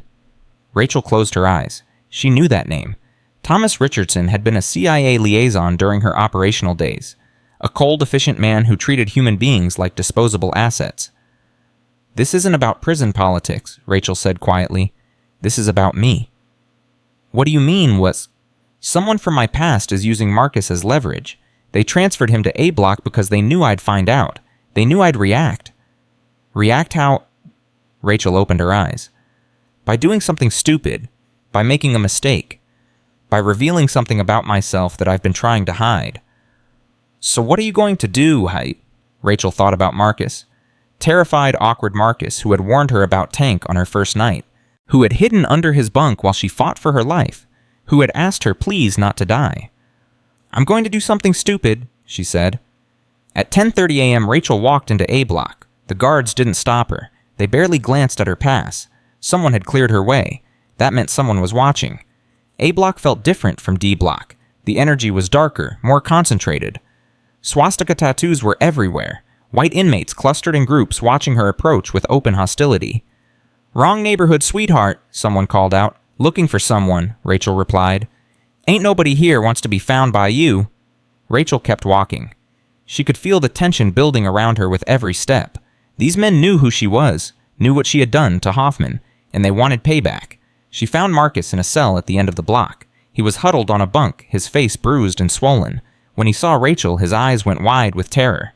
You shouldn't be here, he whispered. They're waiting for you. It's a trap. I know. Then why did you come? Because you're here? Marcus started crying. I'm not worth it. I'm nobody. Just let me go and save yourself. Rachel crouched beside his bunk. Marcus, listen to me carefully. I'm going to get you out of here, but I need you to trust me. Can you do that? They broke my rib. When they brought me in, they beat me and said it was just a preview of what's coming. I know, and I'm sorry, but right now I need you to stand up and walk with me. I can't. They said if I try to leave, they'll kill me. They're going to try anyway. Rachel's voice hardened. Your only chance is to come with me right now. Do you understand? Marcus looked at her through swollen eyes. Slowly, painfully, he nodded. Okay, he whispered to Ted. Okay? At 10:45 a.m., Rachel helped Marcus to his feet. They had taken 3 steps toward the cell door when the first Aryan Brotherhood soldier appeared, then another, then 4 more. 6 men blocked their exit. Going somewhere. The speaker was a massive man with a shaved head and a swastika tattooed on his neck. I don't think so. You walked into our house, lady. Now you're going to find out what happens to people who disrespect the Brotherhood. I'm just here for my friend. Your friend is our property now, just like you're about to be. Rachel assessed the situation instantly. 6 opponents, narrow corridor, limited mobility, Marcus injured and unable to fight. Bad odds, but not impossible. Last chance, she said quietly. Let us walk out of here, and nobody gets hurt. The Brotherhood soldiers laughed. Did you hear that, boys? She thinks she can negotiate. The leader cracked his knuckles. Lady, I heard what you did to Hoffman. I ain't impressed. Hoffman was getting soft. Spending too much time playing politics instead of staying sharp. Me, I don't got that problem. He attacked. The fight that followed was brutal, efficient, and mercilessly one-sided. Rachel intercepted the leader's first punch and redirected it into the wall. Before he could recover, her elbow shattered his nose. He went down screaming. The second attacker came from her left. She ducked under his swing and drove her knee into his groin. When he doubled over, her forearm crashed into the back of his neck. 3 and 4 attacked together. Rachel grabbed 3's wrist and used his momentum to throw him into 4. They collapsed in a tangle of limbs. 5 hesitated. That hesitation cost him. Rachel's palm struck his throat. Not hard enough to kill, just hard enough to collapse his windpipe temporarily. He dropped gasping for air. 6 turned and ran. The entire confrontation lasted 11 seconds. Marcus, Rachel said, not even breathing hard. Time to go. At 11:03 a.m., they made it back to D Block. Diego's people were waiting for them. 2 Latin King soldiers escorted them to a secure location while others spread out to watch for retaliation. That was either very brave or very stupid, Diego said when Rachel delivered Marcus to the medical area. It was necessary. You just walked into Aryan Brotherhood territory alone and took out 5 of their soldiers. They're going to want blood. They were going to want blood anyway. At least now Marcus is safe. Diego studied her for a long moment. You care about this man, this scared little accountant who can barely look you in the eye. Why, Rachel thought about the question. Because he's innocent. Because he got caught in something that has nothing to do with him. And because I don't leave people behind. Not anymore. Something flickered in Diego's expression. Recognition, perhaps, or respect. Get some rest, he said. Tonight's going to be complicated. At 2:30 p.m., Deputy Warden Collins summoned Rachel to her office. Collins looked exhausted. The bags under her eyes had deepened since their last meeting. Her desk was covered with files and reports. 5 men in the infirmary, Collins said without preamble. 5 more from A Block and Spider dead in the showers. This prison is falling apart, Morrison, and you're at the center of it. I didn't kill Spider. I know, but his death, the violence, the chaos, it's all connected to you somehow, and I'm running out of ways to contain it. What do you want from me? Collins leaned forward. I want the truth, all of it. Who are you? Who was that man who visited you yesterday? What's really going on here? Rachel was quiet for a moment, then she made a decision. The man was David Chen. He used to be my handler when I worked for Israeli intelligence. The agency you found on my classified records, it's called Mossad. I was an operative for 12 years. Collins's face went slack with shock. Mossad? You're telling me you were an Israeli spy? I'm telling you I was a weapon. One that governments point at problems they want eliminated. I did things I'm not proud of. Killed people, tortured people, destroyed lives. All in the name of national security. And now I'm trying to be someone else, someone who doesn't solve every problem with violence, but this prison, this situation, it keeps dragging me back to who I used to be. Collins sat back in her chair, processing. Why is Mossad interested in you now, after all these years? I don't think it's Mossad specifically. I think it's someone who used to work with them, someone who wants to use me for something. Use you how? I don't know yet. But whatever it is, they're willing to create chaos to make it happen. Spider's death, Marcus's transfer, the pressure they're putting on me, it's all manipulation, trying to force me into a corner. What kind of corner? Rachel met her eyes. The kind where violence is my only option. At 4:15 p.m., the third faction made contact. Rachel was in the yard during afternoon exercise when a man she had never seen before sat down beside her on a bench. He was ordinary looking. Medium height, medium build, forgettable face. The kind of person who could walk through a crowd and leave no impression at all. Ms. Morrison, he said quietly, we need to talk. Who are you? A representative of interested parties, parties who have been watching your situation with great interest. The silent hand. The man smiled. It didn't reach his eyes. You're well informed. That's good. It saves time. What do you want? The same thing everyone wants. Your cooperation, your skills, your unique perspective on certain problems. I'm not for sale. Everyone's for sale, Ms. Morrison. The only question is the price. He paused. We know about David Chen's visit. We know about the CIA's interest in reactivating you. We're prepared to offer you an alternative. What kind of alternative? One that doesn't require you to go back to being a weapon for governments. One that lets you use your skills for purposes you might actually believe in. Rachel turned to look at him directly. And if I refuse, then things become difficult. For you, for your friends, for everyone you've allowed yourself to care about in this place. Is that a threat? It's a statement of fact. The world you're in now, Ms. Morrison, is much bigger than prison politics, much more dangerous. You can either be a player in that world or a pawn. The choice is yours. He stood. We'll be in touch. Soon. Try not to kill anyone else before then. It complicates our negotiations. He walked away and disappeared into the crowd of inmates. Rachel sat alone on the bench, her mind spinning. 3 factions now. CIA wanted to reactivate her as an asset. The Silent Hand wanted to recruit her for unknown purposes. And somewhere out there, old enemies from her past might be closing in. The prison that had seemed like punishment was revealing itself as something far more complex. A battlefield. At 6:30 p.m., violence erupted again. Rachel heard the commotion from the cafeteria, shouting, crashing tables, the unmistakable sounds of a full-scale riot. She ran toward the noise and found chaos. Aryan Brotherhood soldiers had attacked Latin Kings members during dinner. Makeshift weapons flashed in the fluorescent light. Blood splattered across the concrete floor. Guards were trying to intervene, but were overwhelmed by the sheer scale of the violence. In the center of it all, Rachel spotted Maria. Maria was backed against a wall, 3 Aryan Brotherhood thugs closing in on her. Her face was bleeding from a gash on her forehead. She was fighting back, but losing. Rachel didn't hesitate. She moved through this chaos like water flowing around rocks. An elbow here, a palm strike there. Anyone who got in her way went down. She reached Maria in 7 seconds. "Behind me," Rachel said. "There's too many of them." "I know, stay close." The 3 Brotherhood thugs turned to face Rachel. Recognition flashed across their faces. "It's her," one of them snarled. "The bitch who humiliated Hoffman." "Kill her." They attacked together. Rachel ducked the first swing, caught the second attacker's arm, and broke it at the elbow. The third one came at her with a shank. She sidestepped, grabbed his wrist, and turned the blade back toward him. The shank buried itself in his thigh. "Anyone else?" Rachel asked. The riot was starting to subside as guards poured in with riot gear and tear gas. Inmates scattered, trying to avoid the crackdown. Rachel grabbed Maria and pulled her toward the exit.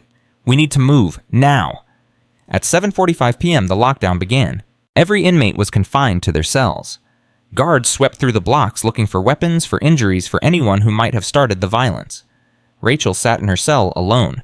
Marcus had been moved to the medical wing for treatment of his injuries. The cell felt empty without his nervous presence. Officer Wheeler appeared at her door. "Morrison, you okay?" "I'm fine." "I saw what you did in there. Saved that Santos woman's life." "She's a friend." Wheeler was quiet for a moment. Then he lowered his voice. "Listen, I'm not supposed to tell you this, but I like you. You've been decent in a place where decent is hard to find. So I'm going to give you a warning."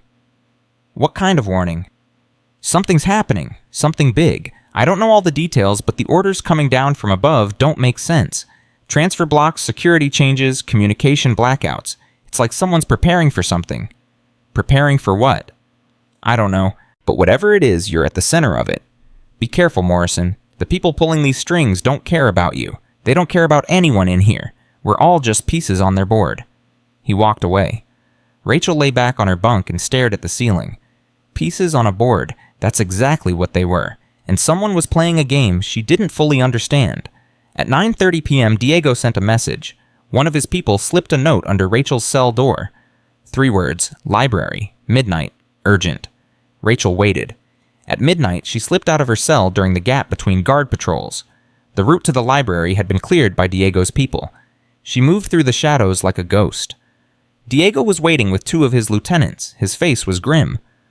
"We have a problem," he said. "Another one. The worst kind." Diego handed her a photograph. "This arrived an hour ago, smuggled in through our communication network." Rachel looked at the photo. Her blood turned to ice. It was a surveillance image. A woman walking down a street in Chicago. 40-something, dark hair, tired eyes. Rachel's sister, Sarah. "Where did this come from?" Rachel demanded. "I don't know, but there was a message with it." Diego handed her a slip of paper. The message was typed. Simple, devastating. "Cooperation or consequences. You have 48 hours. "They're threatening my family," Rachel said quietly. "They're threatening to hurt my sister if I don't cooperate." "Who's they?" "I don't know. Could be the Silent Hand. Could be my former employers. Could be enemies from my past. It doesn't matter." Rachel's voice hardened. "Whoever did this just made a fatal mistake." "What are you going to do?" Rachel looked at the photograph of her sister. The sister she hadn't spoken to in 5 years. The sister she had pushed away to protect her from exactly this kind of threat. "I'm going to find out who sent this," Rachel said, "and then I'm going to make them regret it." "How you're locked in a prison. You can't exactly go hunting for them." "I don't need to go hunting. They'll come to me. They always do." Diego studied her face. "You've dealt with this kind of thing before." "I've dealt with everything before. Threats, kidnappings, assassination attempts. It's the language my former world speaks." "And what language do you speak back?" Rachel's expression didn't change. But something shifted in her eye. Something cold. Something dangerous. The only language they understand. At 1:15 a.m., Rachel returned to her cell. She didn't sleep. Instead, she began planning. Whoever had sent the photograph had made several assumptions. They assumed Rachel was isolated. They assumed she had no resources. They assumed she would be frightened enough to comply. They were wrong on all counts. Rachel had allies now. Diego's network, Maria's information channels, even Deputy Warden Collins, who had her own reasons for wanting to understand what was happening. More importantly, Rachel had skills that her enemies had forgotten about. Not just combat skills, intelligence skills. The ability to gather information, analyze patterns, identify vulnerabilities. Someone had declared war on her. They just didn't realize yet that they had already lost. At 6:00 a.m. Day 5 began. Rachel was waiting outside Deputy Warden Collins's office when she arrived for work. "Morrison, you look like you haven't slept." "I haven't. We need to talk." Collins unlocked her office door. "Come in." Rachel entered and closed the door behind her. "Someone is threatening my family, Haoku," she said without preamble. "My sister in Chicago. They sent a photograph and a demand for cooperation within 48 hours. Collins sat down heavily. "Your sister? How would anyone even know you have a sister?" "Because they've done their homework. Because they have resources and access I can only guess at. And because they're trying to force me to do something I don't want to do." "What do they want you to do?" "I don't know yet, but I'm going to find out." "How?" Rachel leaned forward. "I need your help. I need access to communications, phone calls, internet something. I need to warn my sister. Get her somewhere safe." Collins shook her head. "You're asking me to break about 15 regulations." "I'm asking you to help me protect an innocent woman from people who will hurt her to get to me. And if I refuse," Rachel was quiet for a moment, "then I'll find another way. I always do. But it will be messier, more violent, and it might bring down consequences on this facility that neither of us wants." Collins stared at her for a long time, then she sighed. "One phone call, monitored, 5 minutes maximum, that's all I can give you." "That's enough." At 8:30 a.m., Rachel made the call. The phone rang 3 times before her sister answered. "Hello?" "Sarah, it's me." Silence. Then, "Rachel, is that really you? I thought you were in prison." "I know I am, but I don't have time to explain. I need you to listen very carefully." "What's going on?" "Someone from my past is threatening you. I don't know who yet, but they have your photograph. They know where you live." Sarah's voice trembled. "Rachel, you're scaring me." "Good. You should be scared. But I need you to do exactly what I tell you. Pack a bag. Take only essentials. Go to the address I'm about to give you. It's a safe house I set up years ago. Use the key hidden under the 3rd flower pot. Stay there until I contact you again." "A safe house, Rachel? Rachel, what were you involved in? What kind of life did you live before?" "Sarah, please, I'll explain everything when this is over. But right now, I need you to trust me. Can you do that?" Another long silence. Then, "Yes, I can do that." "Estimate." Rachel gave her the address and the security protocols. Then the line went dead. Collins was watching her closely. "That was your sister?" "Yes." "She didn't sound like she knew much about your past." "She doesn't. I kept her in the dark to protect her, but now that protection is compromised." "What happens next?" Rachel turned to face the deputy warden. "Next, I find out who's behind this, and then I make them pay." At 10:00 a.m., the silent hand made their move. Rachel was in the yard when she noticed something wrong. The usual guard rotations had changed. Familiar faces were missing. New faces had appeared in their place. The hairs on the back of her neck stood up. She turned to head back toward D Block and found her path blocked by 3 inmates she didn't recognize. They weren't wearing gang colors. They weren't displaying the usual prison hierarchy markers. They were professionals. "Ms. Morrison," the lead one said quietly, "please come with us. There's someone who wants to meet you. And if I refuse, then things get complicated for everyone, including your sister Sarah, who we both know just left her apartment 20 minutes ago." Rachel's blood went cold. They were monitoring her calls. They knew about the safe house. "Where?" she asked. "This way. And please, no violence. We'd prefer to have this conversation civilly." Rachel followed them. She had no choice. At 10:30 a.m., Rachel was brought to a section of the prison she had never seen before. It was beneath the main facility. Tunnels that shouldn't exist. Rooms that appeared on no official blueprints. A hidden infrastructure that someone had built without the knowledge of prison authorities. The man waiting for her in the underground chamber was not who she expected. He was old, 70 at least, with white hair and weathered skin that spoke of decades in harsh climates. His eyes were sharp, intelligent, and utterly without mercy. Rachel recognized him instantly. "General Morrison," she said quietly, "you're supposed to be dead." "Reports of my death were greatly exaggerated." The old man smiled. "Hello, Rachel. It's been a long time. 15 years. 16, but who's counting?"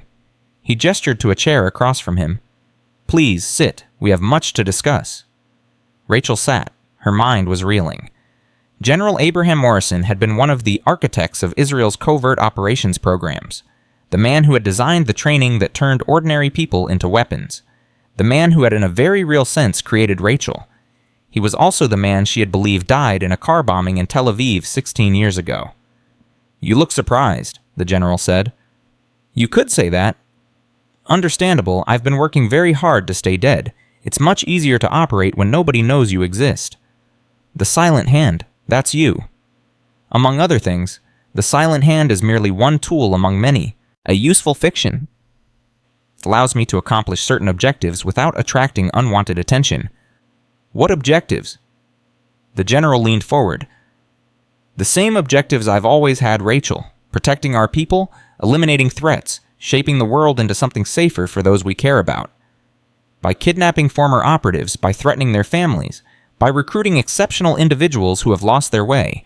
You were one of my greatest successes, Rachel. Brilliant, deadly, completely devoted to the mission. It broke my heart when you left. I didn't leave. I was broken, used up, discarded. You were traumatized.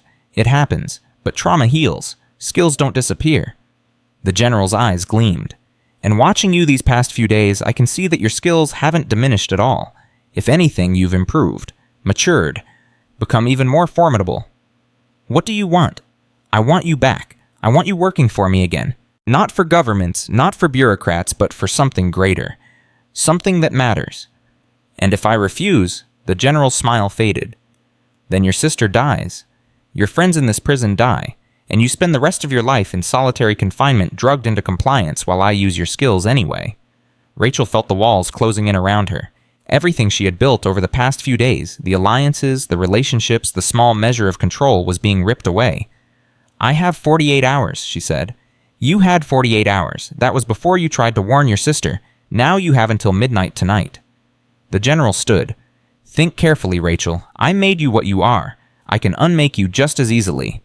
He walked away, leaving Rachel alone in the underground chamber. She sat in the darkness, surrounded by enemies she couldn't see, facing a choice she couldn't make.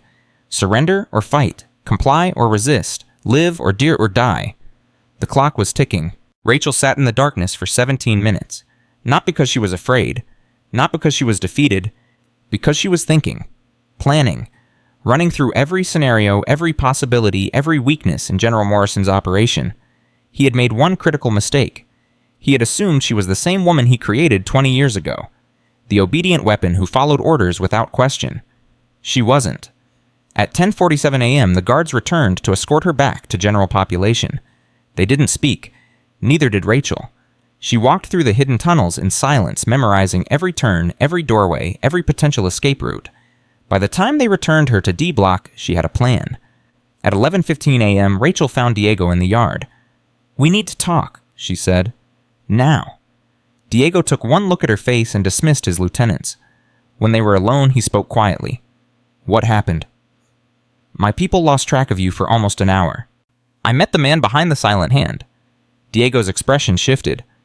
"He's real? I always thought it was just a committee, a shadow organization with no face." "He has a face, and I know it. His name is Abraham Morrison. He was a general in Israeli intelligence, one of the architects of their covert operations program. Everyone thought he died 16 years ago. Turns out he faked his death and built a new empire in the shadows, an empire that apparently reaches into this prison." Diego processed this information rapidly. "What does he want from you? He wants me to work for him again, be his weapon, do whatever he tells me to do. And if you refuse, he kills my sister, kills my friends, keeps me drugged in solitary until I comply anyway." Diego was silent for a long moment. "What are you going to do?" Rachel met his eyes. "I'm going to kill him." "How? He's got an entire network, guards on his payroll, hidden facilities. You don't even know how deep his operation goes." "I don't need to know how deep it goes. I just need to cut off the head." "And you think that will stop it?" "No, but it will slow it down. Buy time for my sister to disappear. Give me room to maneuver." Diego shook his head slowly. "You're talking about assassinating one of the most powerful men in the intelligence community inside a maximum security prison with no weapons, no backup, and less than 12 hours to plan. I've done more with less." "Have you?" Rachel's eyes went cold. In 2007, I eliminated a Hamas commander in Gaza with nothing but a ballpoint pen and 4 hours of preparation. In 2009, I extracted a defector from Damascus during a civil war while half the Syrian army was looking for us. In 2011, I survived a double cross in Tehran that killed 3 other operatives and walked out with the intelligence we needed. She leaned closer. General Morrison taught me everything I know, but he made one mistake. He stopped learning. He stopped adapting. He's still thinking like it's 20 years ago when I was young and controllable. He doesn't realize that I've become something he never anticipated. What's that? Someone with nothing left to lose. At 12:30 p.m., Rachel began gathering her resources. She found Maria in the library and pulled her into a quiet corner. I need information, Rachel said. Everything you can find about unusual activity in the prison, new faces, changed routines, anything that doesn't fit the normal pattern. Maria's eyes widened. You're planning something. Yes. Something dangerous. Very. Does Diego know? Diego knows enough, but I need your help, Maria. You see things other people miss. You hear things that never make it to the official channels. Maria was quiet for a moment, then she nodded. There's been talk. Whispers about things happening underground. Literally underground. Some of the old-timers say there are tunnels beneath the prison, left over from the original construction. Most people think it's just stories. It's not stories. I've been down there. Maria's breath caught. You've seen them. Seen them, walked through them, and I know who controls them. Rachel lowered her voice. The man who's been manipulating everything since I arrived. The murders, the transfers, the chaos, it's all connected to him. Who is he? Someone from my past, someone I thought was dead, and someone I'm going to stop before midnight tonight. Maria stared at her. Rachel, if you're going up against someone that powerful, you need more than information. You need allies. I have allies. Diego's people, you, even Deputy Warden Collins in her own way. That's not enough. Not for something like this. It will have to be enough. At 1:45 p.m., Rachel received unexpected reinforcement. Officer Wheeler found her in the cafeteria and sat down across from her. His face was tense. I heard things, he said quietly, about what's happening tonight. Rachel kept her expression neutral. What kind of things? The kind of things that don't get written in official reports. Something's going down, something big, and you're at the center of it. What do you want, Wheeler? The guard looked around, making sure no one was listening. I want to help. Help how? I've been a corrections officer for 30 years. I've seen a lot of bad things happen in places like this. Most of the time, I couldn't do anything about it. But this time is different. This time I can see the strings being pulled, and I don't like who's pulling them. You know about the general? Wheeler's eyes flickered. I know there's someone operating inside this prison who shouldn't be here. Someone with power that doesn't come from the Bureau of Prisons. I've been watching, paying attention, and I've figured out some things. Like what? Like which guards are really working for him, which inmates are his people, where the hidden access points are. Rachel studied him carefully. Why would you risk your career to help me? Because you saved lives. That riot in the cafeteria, you pulled Maria Santos out of a situation that would have gotten her killed. The other night, you fought off 11 men to protect people who couldn't protect themselves. In 30 years, I've never seen anyone in this prison do what you did. I'm no hero, Wheeler. Maybe not, but you're something better. You're effective. He leaned forward. Whatever you're planning for tonight, I want in. Tell me what you need. Rachel made a decision. I need to know the guard rotation for the underground tunnels between 10 p.m. and midnight. I need to know which access points have electronic surveillance and which ones don't. And I need a distraction at 11:30, something that pulls attention away from D Block for at least 15 minutes. Wheeler nodded slowly. I can do that, but Rachel, whatever happens down there tonight, you need to understand something. If this goes wrong, I can't protect you. You'll be on your own. I've been on my own my whole life. Tonight won't be any different. At 3:00 p.m., Diego delivered the weapons. They weren't much. A sharpened piece of metal, small enough to hide in a palm. A length of wire that could serve as a garrote. A small vial of sedative stolen from the infirmary. This is everything my people could gather on short notice, Diego said. It's not much. It's enough. Are you sure about this, Rachel, going up against a man like Morrison with these tools? I'm not going to fight him with tools. I'm going to fight him with strategy. The weapons are just backup. What's the strategy? Rachel outlined her plan in brief, efficient strokes. Diego listened without interrupting. When she finished, his expression was unreadable. "It could work," he said finally, "but it depends on Morrison making mistakes." "He'll make them. He's arrogant, overconfident. He thinks he knows me because he trained me, but he doesn't know who I've become." "And who is that?" Rachel was quiet for a moment. "Someone who learned that the most dangerous weapon isn't strength or speed or training. It's the willingness to sacrifice everything for what matters." "And what matters to you?" "Right now, my sister, my friends, the people in this prison who trusted me when they had no reason to." She met Diego's eyes. "Including you." Something shifted in Diego's expression. "I've been running operations in this prison for 18 years, building alliances, managing threats, surviving. In all that time, I've never met anyone like you." "Is that a compliment?" "It's an observation. Whatever happens tonight, Rachel, know that the Latin Kings will remember what you did. If you survive, you have a place with us, always. And if I don't survive, then we'll make sure your enemies remember that they made a mistake crossing you." At 5:30 p.m., Rachel went to see Marcus. He was still in the medical wing, recovering from the beating he had taken in A block. His face was a mess of bruises, but his eyes were clear when she entered. "You came," he said. "I came. I heard things, people talking. Something's happening tonight." Rachel sat on the edge of his bed. "Yes, something's happening." "Is it dangerous?" "Very." Marcus was quiet for a moment. "You're going to try to end this. Whatever's been happening since you arrived. You're going to try to stop it. I don't have a choice. If I don't act, people I care about will die. People like me.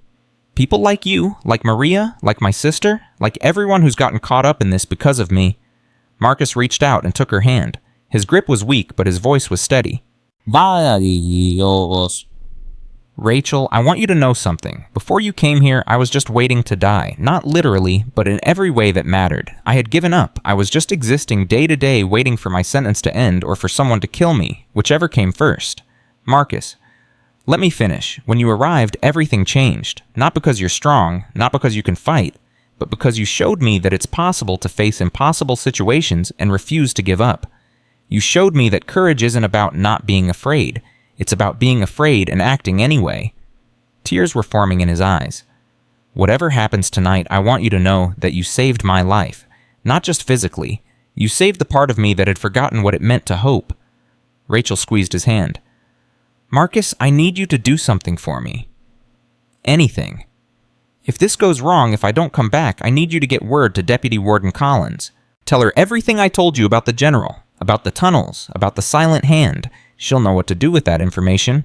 You're scaring me. Good. Stay scared, stay alert, and stay alive. That's the best thing you can do for me right now." She stood to leave. "Rachel," Marcus called after her, "come back, please, come back." She didn't answer. She couldn't make a promise she might not be able to keep. At 7:15 p.m., the final piece fell into place. Deputy Warden Collins found Rachel in her cell and handed her a small object wrapped in cloth. "Don't ask where I got this," Collins said. "Don't ask how I knew you needed it. Just take it." Rachel unwrapped the cloth. Inside was a small transmitter, the kind used by intelligence agencies for short-range communication. "It's set to a secure frequency," Collins explained. "If you activate it, the signal will reach certain parties who have been monitoring the situation from outside." "Shit. What parties?" "The kind who have resources I don't have. The kind who can provide extraction or backup if things go completely wrong."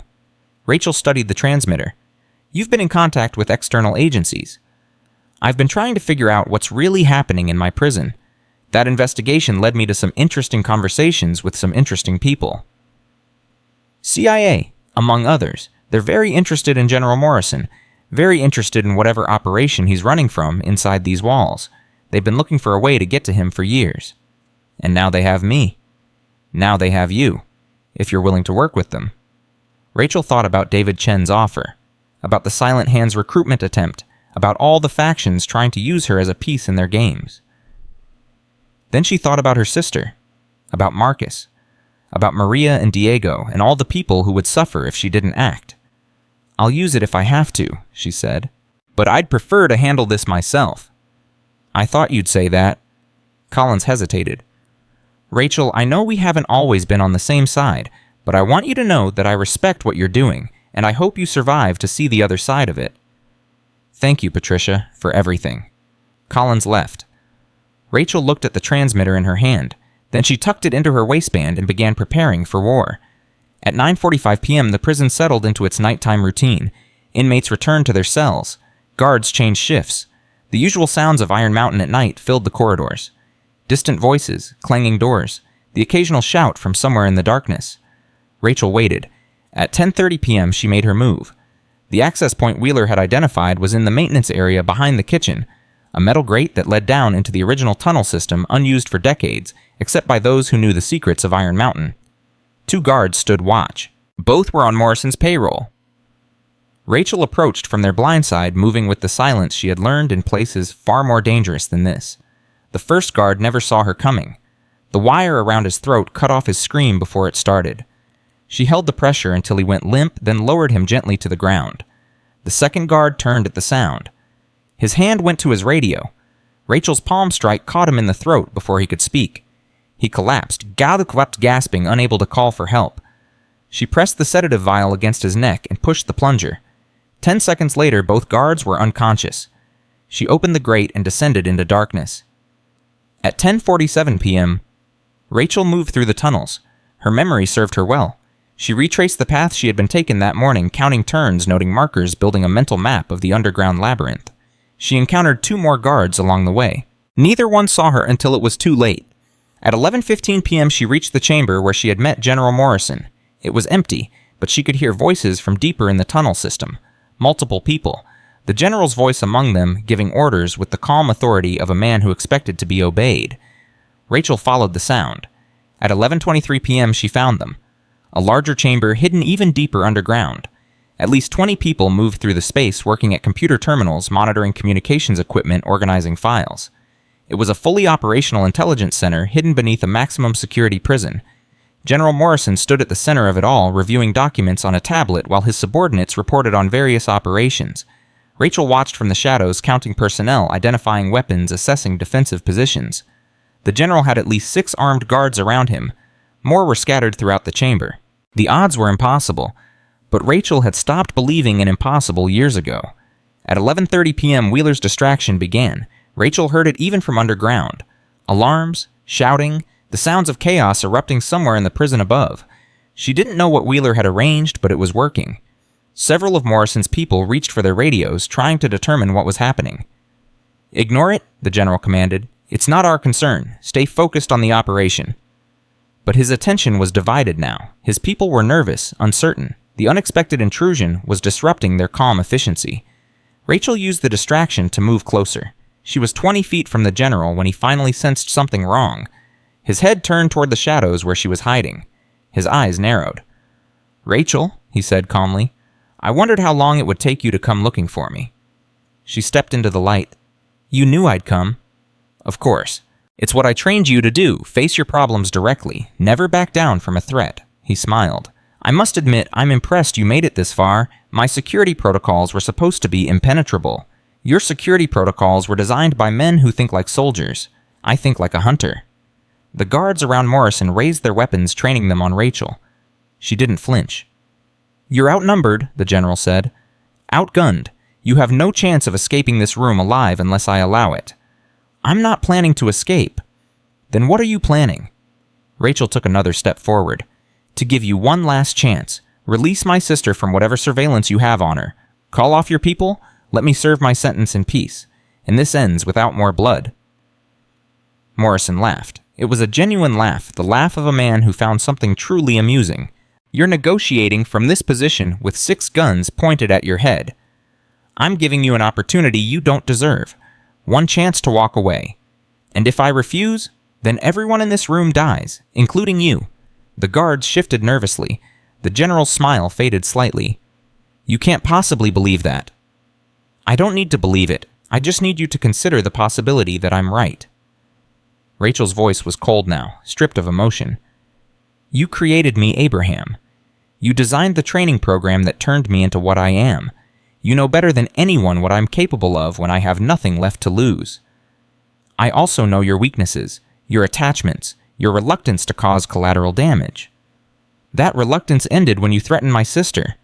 Something in Rachel's tone made Morrison pause. He studied her face, looking for deception, for bluff, for any sign that she wasn't completely serious. He found nothing. At 11:41 p.m., Rachel made her move. Not toward Morrison, toward the nearest computer terminal. Her hand slammed down on the keyboard, entering a sequence of commands she had memorized from her intelligence days. Emergency protocols, system overrides, the kind of codes that intelligence agencies built into their networks for situations exactly like this one. "What are you doing?" Morrison demanded. "Something you forgot I knew how to do." The screens around the chamber began flickering. Data streams that had been flowing smoothly suddenly corrupted. Communications links dropped. The carefully maintained operation started falling apart. "Stop her!" Morrison shouted. Guards rushed toward Rachel. She ducked the first one, drove her elbow into the second, used the third's momentum to throw him into two others. But there were too many. They grabbed her, forced her to the ground, pinned her arms behind her back. A gun pressed against her head. "That was clever," Morrison said, approaching her. "But ultimately futile. My technicians will restore the systems within minutes. All you've done is delay the inevitable." "I didn't need to stop your systems," Rachel said from the floor. "I just needed to send a signal." Morrison's face changed. "What signal?" Before Rachel could answer, the chamber was flooded with new voices. "Federal agents, nobody move!" Tactical teams poured into the chamber from 3 different entry points. Men in body armor with FBI printed on their backs. Others with no identifying marks at all, moving with the precision of special operations forces. Morrison's guards were quickly disarmed and forced to the ground. The general himself was surrounded by agents before he could react. David Chen appeared from among the tactical team, his face grim but satisfied. "General Abraham Morrison," Chen said formally, "you're under arrest for conspiracy, kidnapping, racketeering, and about 47 other charges we'll figure out once we've finished cataloging your operation here." Morrison's face was a mask of fury. He turned to Rachel, who was being helped to her feet by 2 agents. "You called them. You used my own communication systems to call for help." "I used the transmitter Deputy Warden Collins gave me, the one connected to agencies that have been looking for you for years." Rachel met his eyes. "You thought you knew everything about me, Abraham, but you forgot the most important lesson you ever taught me." "What lesson?" "Never underestimate your opponent, especially when they have nothing left to lose." At 11:58 p.m., General Abraham Morrison was led away in handcuffs. His operation was dismantled piece by piece. Technicians seized computers and files. Agents cataloged evidence that would take months to fully process. The Silent Hands network, built over 16 years of careful manipulation, collapsed in a single night. Rachel watched it all. From the edge of the chamber, exhaustion finally catching up with her. Chen approached. "You did good work tonight." "I did what I had to do. The offer still stands, you know. We could use someone with your skills." "I'm done being used. By anyone." Chen nodded slowly. "I figured you'd say that, but the offer remains open, whenever you're ready. Don't hold your breath." "One more thing." Chen handed her a phone. "Your sister. She's safe.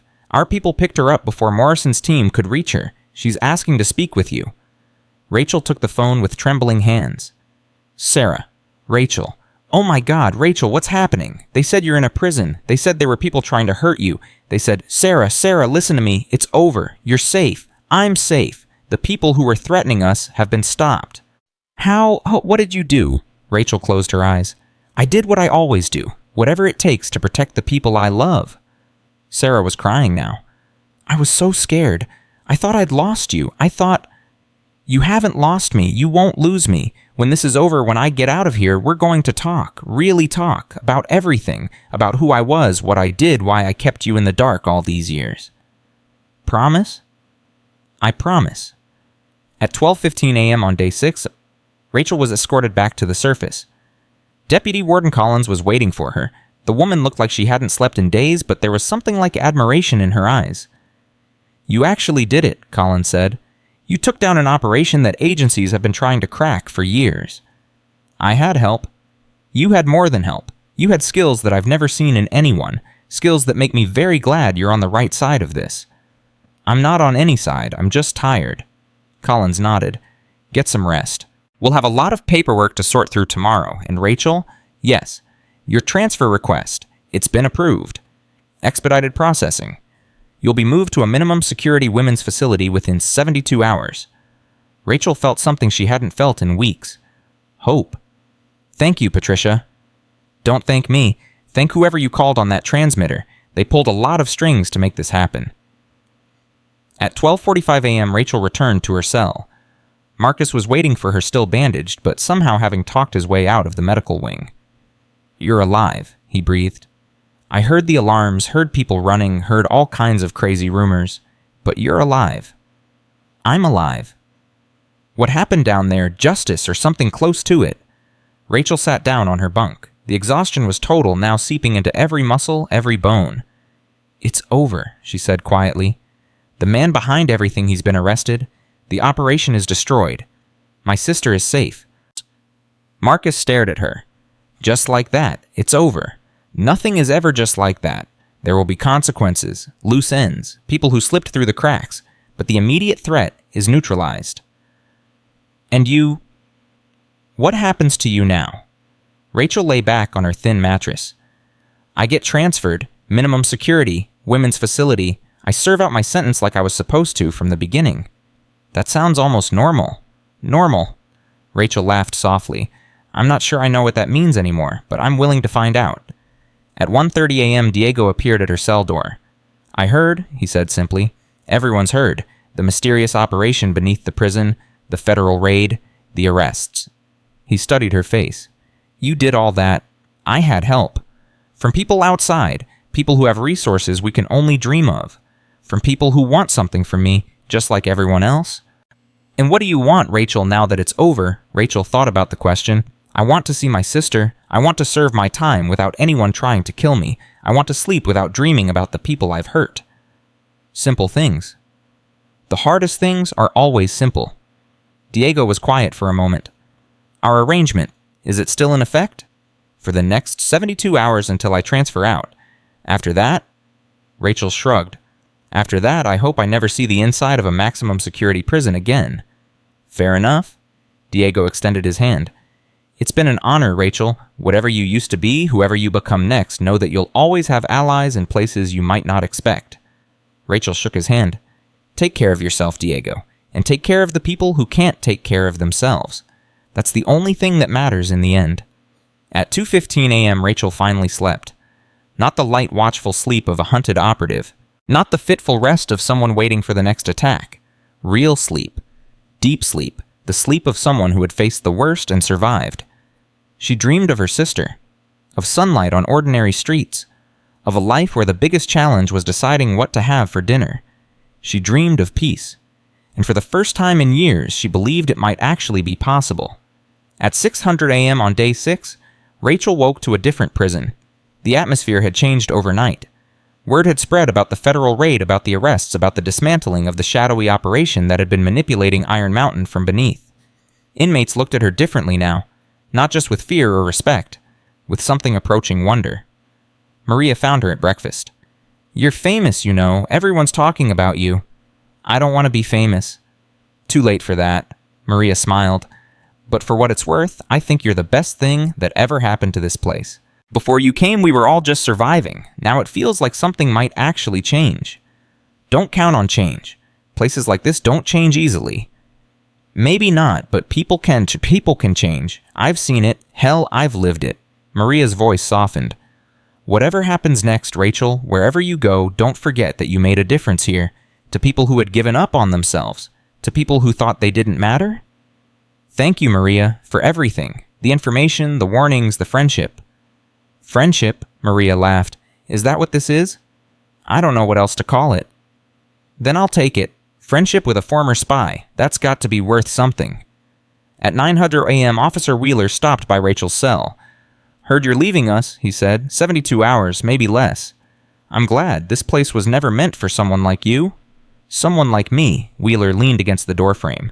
"Someone who actually gives a damn. About justice. About other people. About doing the right thing, even when it costs everything." He shook his head. "I've been working corrections for 30 years. I've seen a lot of people come through these walls. None of them were like you. I'm not sure that's a compliment." "It is. Trust me." He straightened. "Whatever you did before, whatever mistakes brought you here, they don't define you. What you did in this prison, how you treated people, how you stood up when everyone else would have backed down, that's who you really are." "I'll try to remember that." "You do that. And Rachel," Wheeler smiled, "stay out of trouble, for once." "I'll do my best." At 11:30 a.m., Deputy Warden Collins delivered the final paperwork. "Your transfer is confirmed," she said.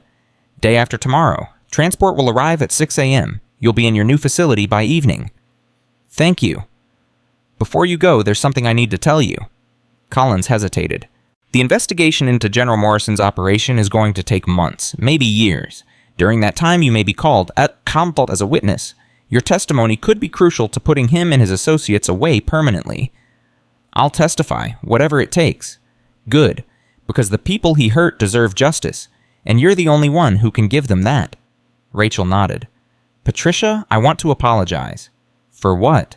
"For making your life difficult, for turning your prison upside down, for creating chaos that you had to clean up."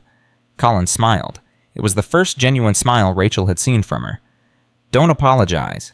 Before you arrived, this prison was rotting from the inside. Corruption, gang violence, hidden operations I didn't even know existed. You exposed all of it, forced us to confront problems we'd been ignoring for years." "That's a generous interpretation. It's the truth. Sometimes the only way to fix something broken is to break it completely first. You did that, and now we have a chance to rebuild it better." At 2:00 p.m., Marcus helped Rachel pack her few belongings. "I can't believe you're actually leaving," he said. "After everything that happened, it feels like you should be here forever." "No one should be here forever. You know what I mean." Marcus sat down on his bunk. "What am I going to do without you who's going to protect me when the next Tank Ramirez comes along?" "Diego will. I've already talked to him. You're under Latin King's protection until your release." Marcus blinked. "You arranged that for me. You're my friend Marcus. I don't abandon my friends. But I'm nobody. I'm just an accountant who made a stupid mistake." "You're not nobody. You're someone who believed in me when everyone else thought I was crazy. You stayed by my side through the worst nights of my life. That matters. That means something." Marcus started crying. Not from fear this time. From gratitude. "Thank you, Rachel. For everything." "Take care of yourself, Marcus. Get through your sentence. Find a life on the outside that's worth living. That's all any of us can do." At 5:00 p.m., Rachel sat alone in her cell for the last time as a D-Block resident. The sounds of the prison surrounded her. Voices, footsteps, the constant hum of hundreds of lives confined within concrete walls. She thought about everything that had happened since she arrived. The fights, the revelations, the alliances and betrayals.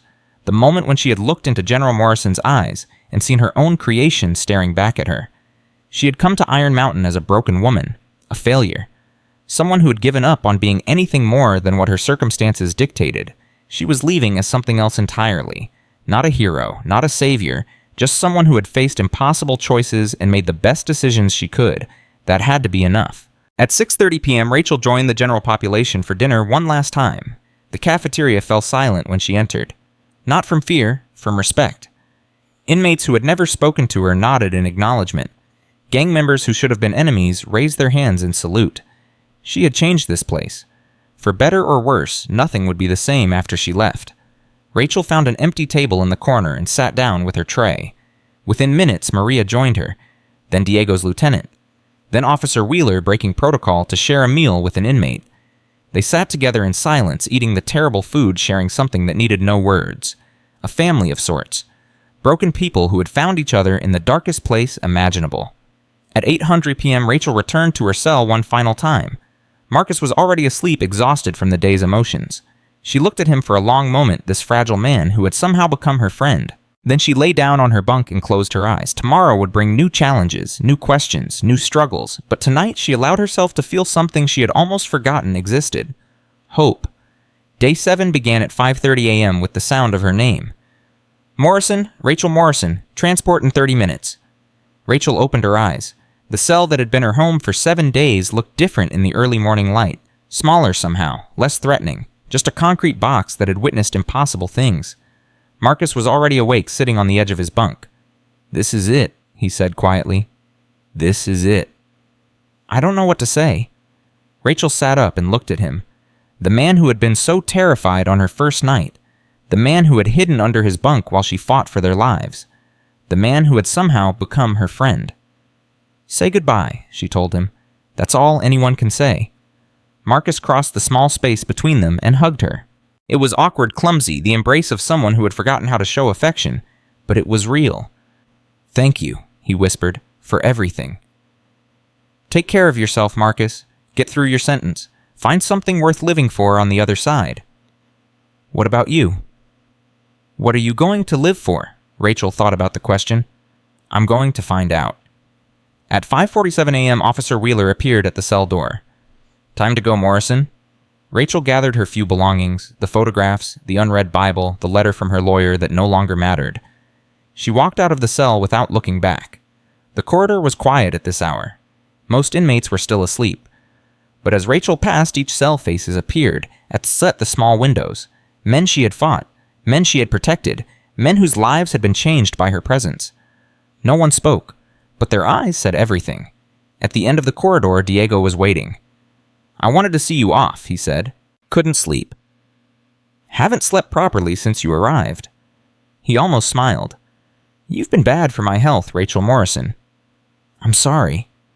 Don't be. You woke this place up, reminded us that we're still human. That's worth a few sleepless nights. Diego extended his hand. Rachel shook it. If you ever need anything, he said. Anything at all. You know how to reach me. I hope I never have to. So do I, but the offer stands, always. At 5:55 a.m., Rachel reached the processing area. Maria Santos was there, despite the early hour. Her face was drawn with emotion. I snuck out of my cell, Maria admitted. Bribed a guard. I couldn't let you leave without saying goodbye. Maria, you shouldn't have... Shut up, Maria's voice cracked. Just shut up and let me talk. Rachel waited. When I came to this prison 3 years ago, I thought my life was over. A transgender woman in a men's facility, I knew what that meant. I knew what was coming. I prepared myself to die. Tears were streaming down Maria's face. Then you showed up, this overweight middle-aged woman who looked like she couldn't hurt a fly, and you destroyed everything. Tank, Hoffman, the whole rotten system. You showed everyone that power isn't about size or strength. It's about refusing to be broken. Maria. You saved my life, Rachel, not just in the cafeteria, every single day since you arrived. Because every day I watched you fight, and I thought if she can do it, maybe I can too. Maria threw her arms around Rachel and held on like she would never let go. Don't forget us, Maria whispered. Don't forget the people you saved. I won't, I promise. At 6:00 a.m. sharp, the transport van arrived. Rachel was processed out of Iron Mountain with the same cold efficiency that had processed her in. Paperwork signed.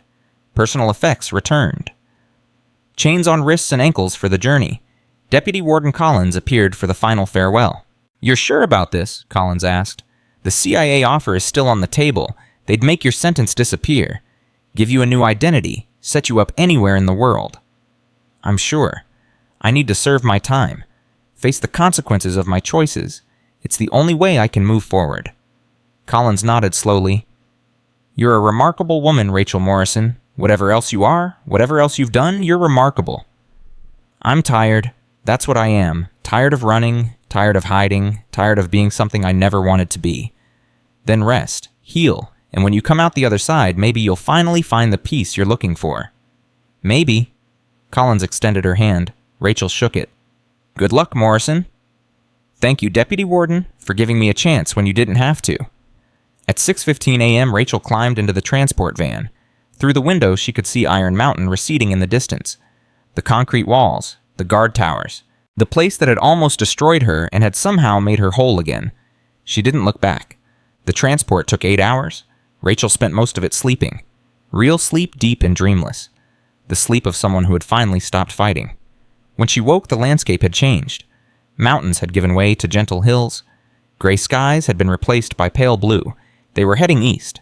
At 2:30 p.m., the van pulled into Federal Women's Correctional Institution, Danbury, Connecticut. The facility looked nothing like Iron Mountain. Lower walls, more windows, green spaces visible beyond the fences. It looked almost like a college campus if you ignored the razor wire. Morrison Rachel, the intake officer, was a middle-aged woman with kind eyes. Welcome to Danbury. Let's get you processed. The intake procedure was nothing like Iron Mountain. No humiliation, no degradation, just efficient professionalism and basic human dignity. Rachel was assigned to a shared room with 3 other women. They looked up when she entered, curious but not hostile. New girl, one of them asked. New girl. What are you in for? Wire fraud, tax evasion? The woman laughed. White-collar stuff. You'll fit right in. Half this place is accountants and lawyers who got creative with other people's money. What about you? Securities fraud, 12 million from a hedge fund. Would have gotten away with it too if my partner hadn't turned state's witness. She extended her hand. I'm Patricia. Welcome to Club Fed. For the first time in weeks, Rachel smiled. At 4:00 p.m. on her first day at Danbury, Rachel received an unexpected visitor. The guard led her to a private meeting room. When she saw who was waiting, her breath caught in her throat. Sarah. Her sister stood up from the table, tears already streaming down her face. Rachel, oh my God, Rachel. They met in the middle of the room and held each other. No words. No explanations. Just two sisters who had been apart for too long finally reunited. I thought I'd lost you, Sarah sobbed. When those men came for me, when they said you were in danger, I thought I'd never see you again. I'm here. I'm safe. We're both safe. They sat down at the table, hands clasped together like they would never let go. Tell me everything, Sarah said. Who you really are, what you really did, all the secrets you've been keeping for 20 years. Rachel took a deep breath. It's a long story. I've got time. I've got nothing but time. So Rachel told her everything. The recruitment, the training, the missions that had taken her across the world, the kills that still haunted her dreams, the breakdown that had sent her fleeing to America, the failed marriage, the desperate decisions, the clerical error that had dropped her into hell, and the 7 days that had changed everything. Sarah listened without interrupting. When Rachel finished, they sat in silence for a long moment. I always knew there was something, Sarah finally said. Something you were hiding, something that explained why you were always so guarded, so careful, so afraid to let anyone get close. I was protecting you. If anyone had known about my past, they might have used you against me. They did use me against you, that general. He threatened me to control you. And I stopped him. I'll always stop anyone who tries to hurt you. That's the one thing about me that will never change. Sarah squeezed her hands. What happens now? I serve my sentence. 14 months, maybe less, with good behavior. Then I get out and try to build something real, something honest. What kind of something? I don't know yet. Maybe counseling, helping people who've been through trauma, or maybe teaching self-defense, showing women how to protect themselves. Rachel paused. Or maybe something completely different. A coffee shop, a bookstore, something ordinary. You ordinary, Sarah laughed through her tears. I'd pay to see that. You might get your wish. At 5:30 p.m., the visiting hour ended. Sarah hugged Rachel one more time at the door. I'll come back every week, Sarah promised. Every single week until you get out. You don't have to. I want to. I've missed too much already. I'm not missing any more. Rachel watched her sister walk away. The weight that had been pressing on her chest for years finally began to lift. She wasn't alone anymore. 2 weeks passed. Life at Danbury settled into a routine that felt almost normal. Wake up, breakfast, work detail in the laundry facility, lunch, recreation time, dinner, sleep, no gang violence, no assassination attempts, no shadowy conspiracies. Just time. Rachel used it to heal. The physical injuries from her fights at Iron Mountain faded. The mental wounds took longer, but they were healing too. She started attending therapy sessions. Began opening up about her past for the first time in her life. Her therapist, a woman named Williams, was patient and skilled. You've spent 20 years treating yourself like a weapon, Dr. Williams said during one session. Learning to be human again is going to take time.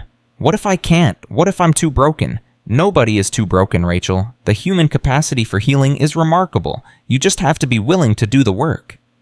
I'm willing. I'm finally willing. At 3 weeks, Rachel received a letter. It was from Marcus. Dear Rachel, you're probably surprised to hear from me. I'm surprised I found the courage to write. But some things need to be said, and I've never been good at saying them out loud. Since you left, things at Iron Mountain have been different. Better.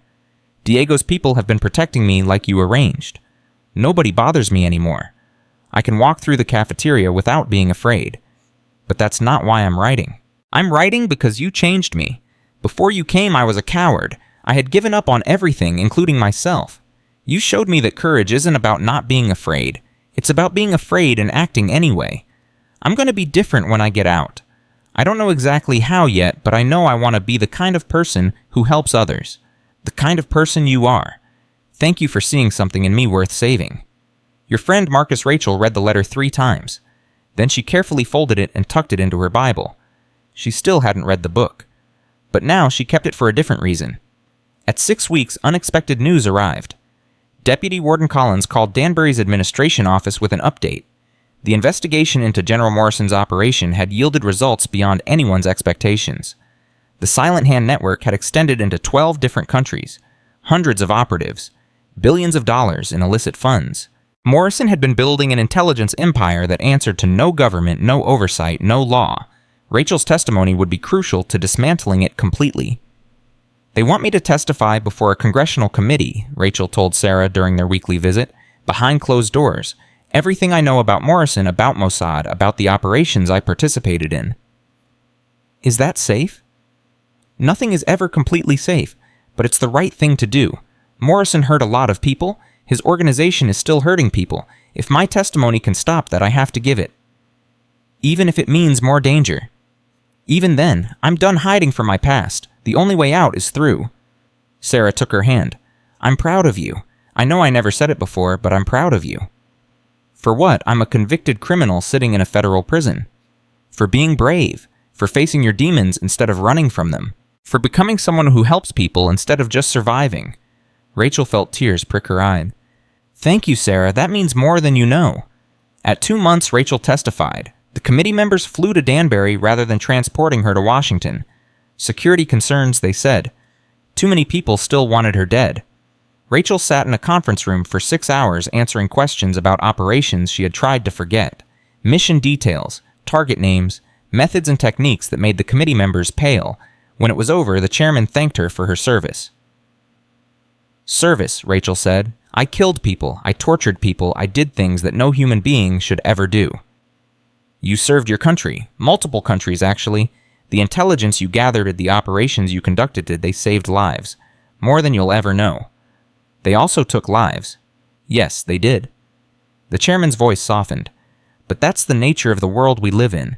Sometimes terrible things are necessary to prevent even more terrible things. You understand that better than most?" "I understand it. I'm just not sure I accept it anymore." "Maybe that's a good thing. Maybe the world needs more people who question whether the terrible things are really necessary." At 3 months, another letter arrived. This one was from Maria. "Rachel, I don't know if you heard, but I'm getting out early. Good behavior, plus my lawyer found some issues with my original sentencing. I'll be free in 6 weeks. I'm scared. The outside world terrifies me more than prison ever did. In here, I knew the rules. I knew who my enemies were. Out there, everything is uncertain. But then I think about you, about what you survived, about how you never stopped fighting even when everything seemed impossible. If you could do that, maybe I can figure out how to live in the world again. I have a plan. I'm going to start a support group for transgender people who've been through the prison system. Help them navigate the challenges of reintegration. Use everything I learned about survival to help others survive too. I wanted to thank you for showing me that survival isn't enough. We have to find something worth living for. You helped me find mine. With love." Maria Rachel wiped her eyes and wrote back that same day. At 4 months, Rachel received an offer. Not from the CIA, not from any intelligence agency, from a nonprofit organization that worked with survivors of human trafficking. They had heard about her from somewhere. Probably David Chen, who despite everything still kept tabs on her. They wanted to know if she would consider working with them when she got out. "We help women who've been through unimaginable trauma," the organization's director explained during a video call. "Women who've been used, abused, treated as property. Many of them come from situations where the authorities can't or won't help them. What would I do? Whatever you're comfortable with. Security consulting, self-defense training, or just being there, showing them that it's possible to survive the worst things and come out the other side." Rachel thought about all the women she had encountered during her operational years, the victims she had seen but couldn't help, the collateral damage she had been trained to ignore. "Yes," she said, "I'll do it. We can't pay much. I don't need much. I just need purpose."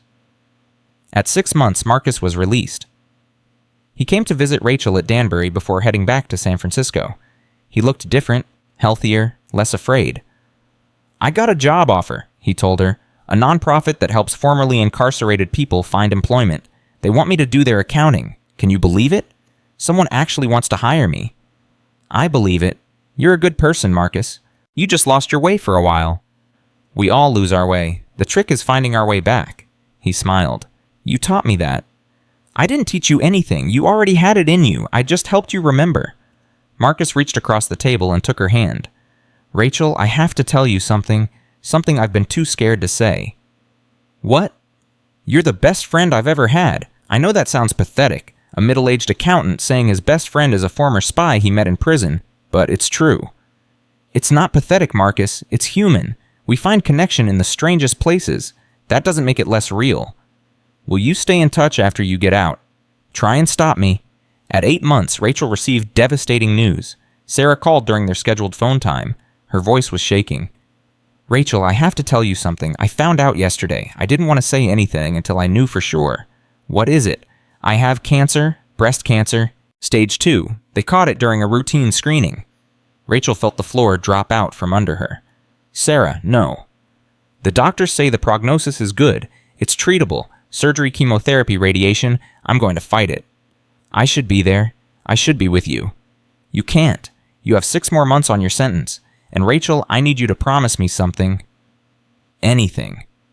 Don't do anything stupid.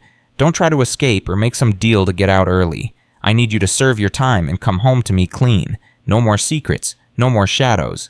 Just my sister finally free. Rachel was crying now. I can't lose you, Sarah. I can't.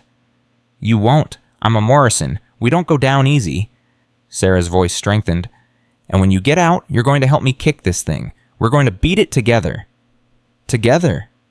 Promise me, Rachel. Promise me you'll wait. I promise. At 10 months, Rachel hit her lowest point. The news about Sarah's cancer had broken something in her. The helplessness of being locked away while her sister fought for her life was unbearable. She stopped eating, stopped sleeping, stopped attending therapy sessions. Dr. Williams found her one morning curled up in her bunk staring at the wall. Rachel, we need to talk. There's nothing to talk about. Your sister needs you, but she needs you whole, not broken, not destroyed by guilt and helplessness. I should be there. I should be taking care of her. You will be in 4 months, and when that day comes, you need to be strong enough to help her. Right now, you're not. Rachel turned to look at her therapist. How do I get strong again? How do I keep going when everything feels hopeless? The same way you always have, one day at a time, one fight at a time. You survived things that would have broken anyone else. You can survive this too. I don't know if I can. Yes, you do. Deep down, you know. The woman who walked into Iron Mountain and walked out again, she can survive anything. Rachel closed her eyes. She thought about Tank Ramirez, about Carl Hoffman, about General Morrison, all the enemies she had faced and defeated. Cancer was just another enemy. Sarah was the fighter now, and Rachel's job was to be there when the fight was over. Okay, she whispered. Okay? At 12 months, Sarah finished her chemotherapy. The results were good. The cancer was responding to treatment. The doctors were optimistic. 2 more months, Sarah said during their video call. She looked thin, tired, but there was fire in her eyes. 2 more months and you'll be home, and we'll celebrate together. I can't wait. Neither can I. I've been planning your welcome home party for weeks. Maria's flying in from San Francisco. Marcus is coming. Even that Deputy Warden Collins said she might stop by. Collins is coming to my release party. She said she wanted to see how the story ends. Sarah smiled. I think she likes you. She has a funny way of showing it. So do you. Must be a spy thing. Rachel laughed. It was the first real laugh she had experienced in months. I love you, Sarah. I love you too, Rachel. Now get through these last 2 months so we can start our lives over. At 14 months, the day finally arrived. Rachel woke at 5:00 a.m. the same time she had woken every day at Iron Mountain. Old habits died hard. She dressed in the civilian clothes Sarah had sent. Jeans, a simple blouse, comfortable shoes, nothing fancy. Just normal. Normal. What a strange word. At 6:00 a.m., she walked out of Federal Women's Correctional Institution, Danbury, Connecticut. A free woman for the first time in over a year. Sarah was waiting at the gate. They held each other for a long time, neither willing to let go first. You look good, Rachel finally said. I look like a cancer patient who's been through hell. You look like a survivor, like someone who fought the hardest battle of her life and won. We both did. They drove to Sarah's apartment in comfortable silence. The world outside the car window seemed impossibly bright, impossibly fast, impossibly alive. Does it feel strange? Sarah asked. Being out. Everything feels strange. The colors, the sounds. The ability to just go wherever I want. You'll adjust. It takes time, but you'll adjust. I know, I've adjusted before. At 9:30 a.m., the welcome home party began. Maria arrived first, Dulcmet looking healthier and happier than Rachel had ever seen her. The support group she had started was thriving. She had found her purpose. Look at us, Coq, Maria said, hugging Rachel tightly. Two women who survived the unsurvivable. If that's not worth celebrating, I don't know what is. Marcus came next, accompanied by a woman he introduced as his girlfriend. He had met her at the nonprofit where he worked. Love in unexpected places. You look different, Rachel told him. I feel different. I finally feel like myself again. Deputy Warden Collins arrived at noon looking uncomfortable in civilian clothes. This is strange, Collins admitted, celebrating with a former inmate. Strange seems to be my specialty. It certainly is. Collins handed her a small wrapped package. A gift. Don't open it until everyone leaves. What is it? Something you earned. Something that belongs to you. Even Diego sent a message delivered through channels Rachel didn't ask about. A simple note the family never forgets. Be well. At 3:00 p.m. the party wound down.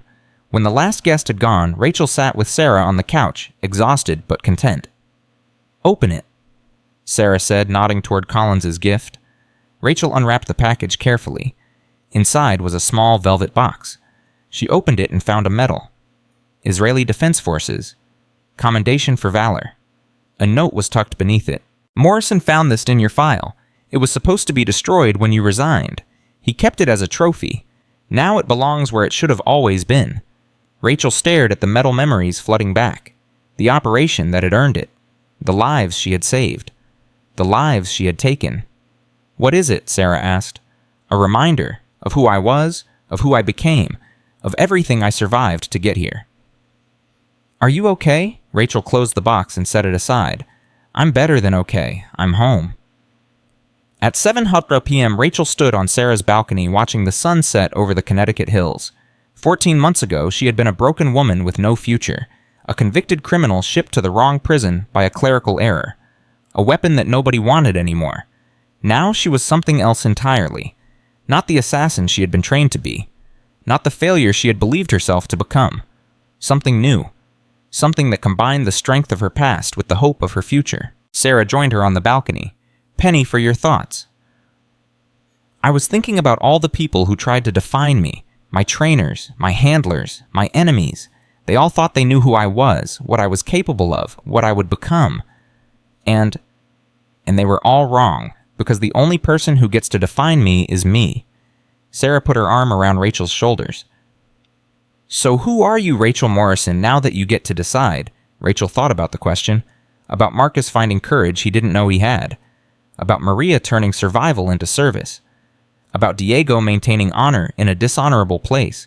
About all the broken people she had met who had somehow put themselves back together. I'm someone who refuses to give up, Rachel said finally.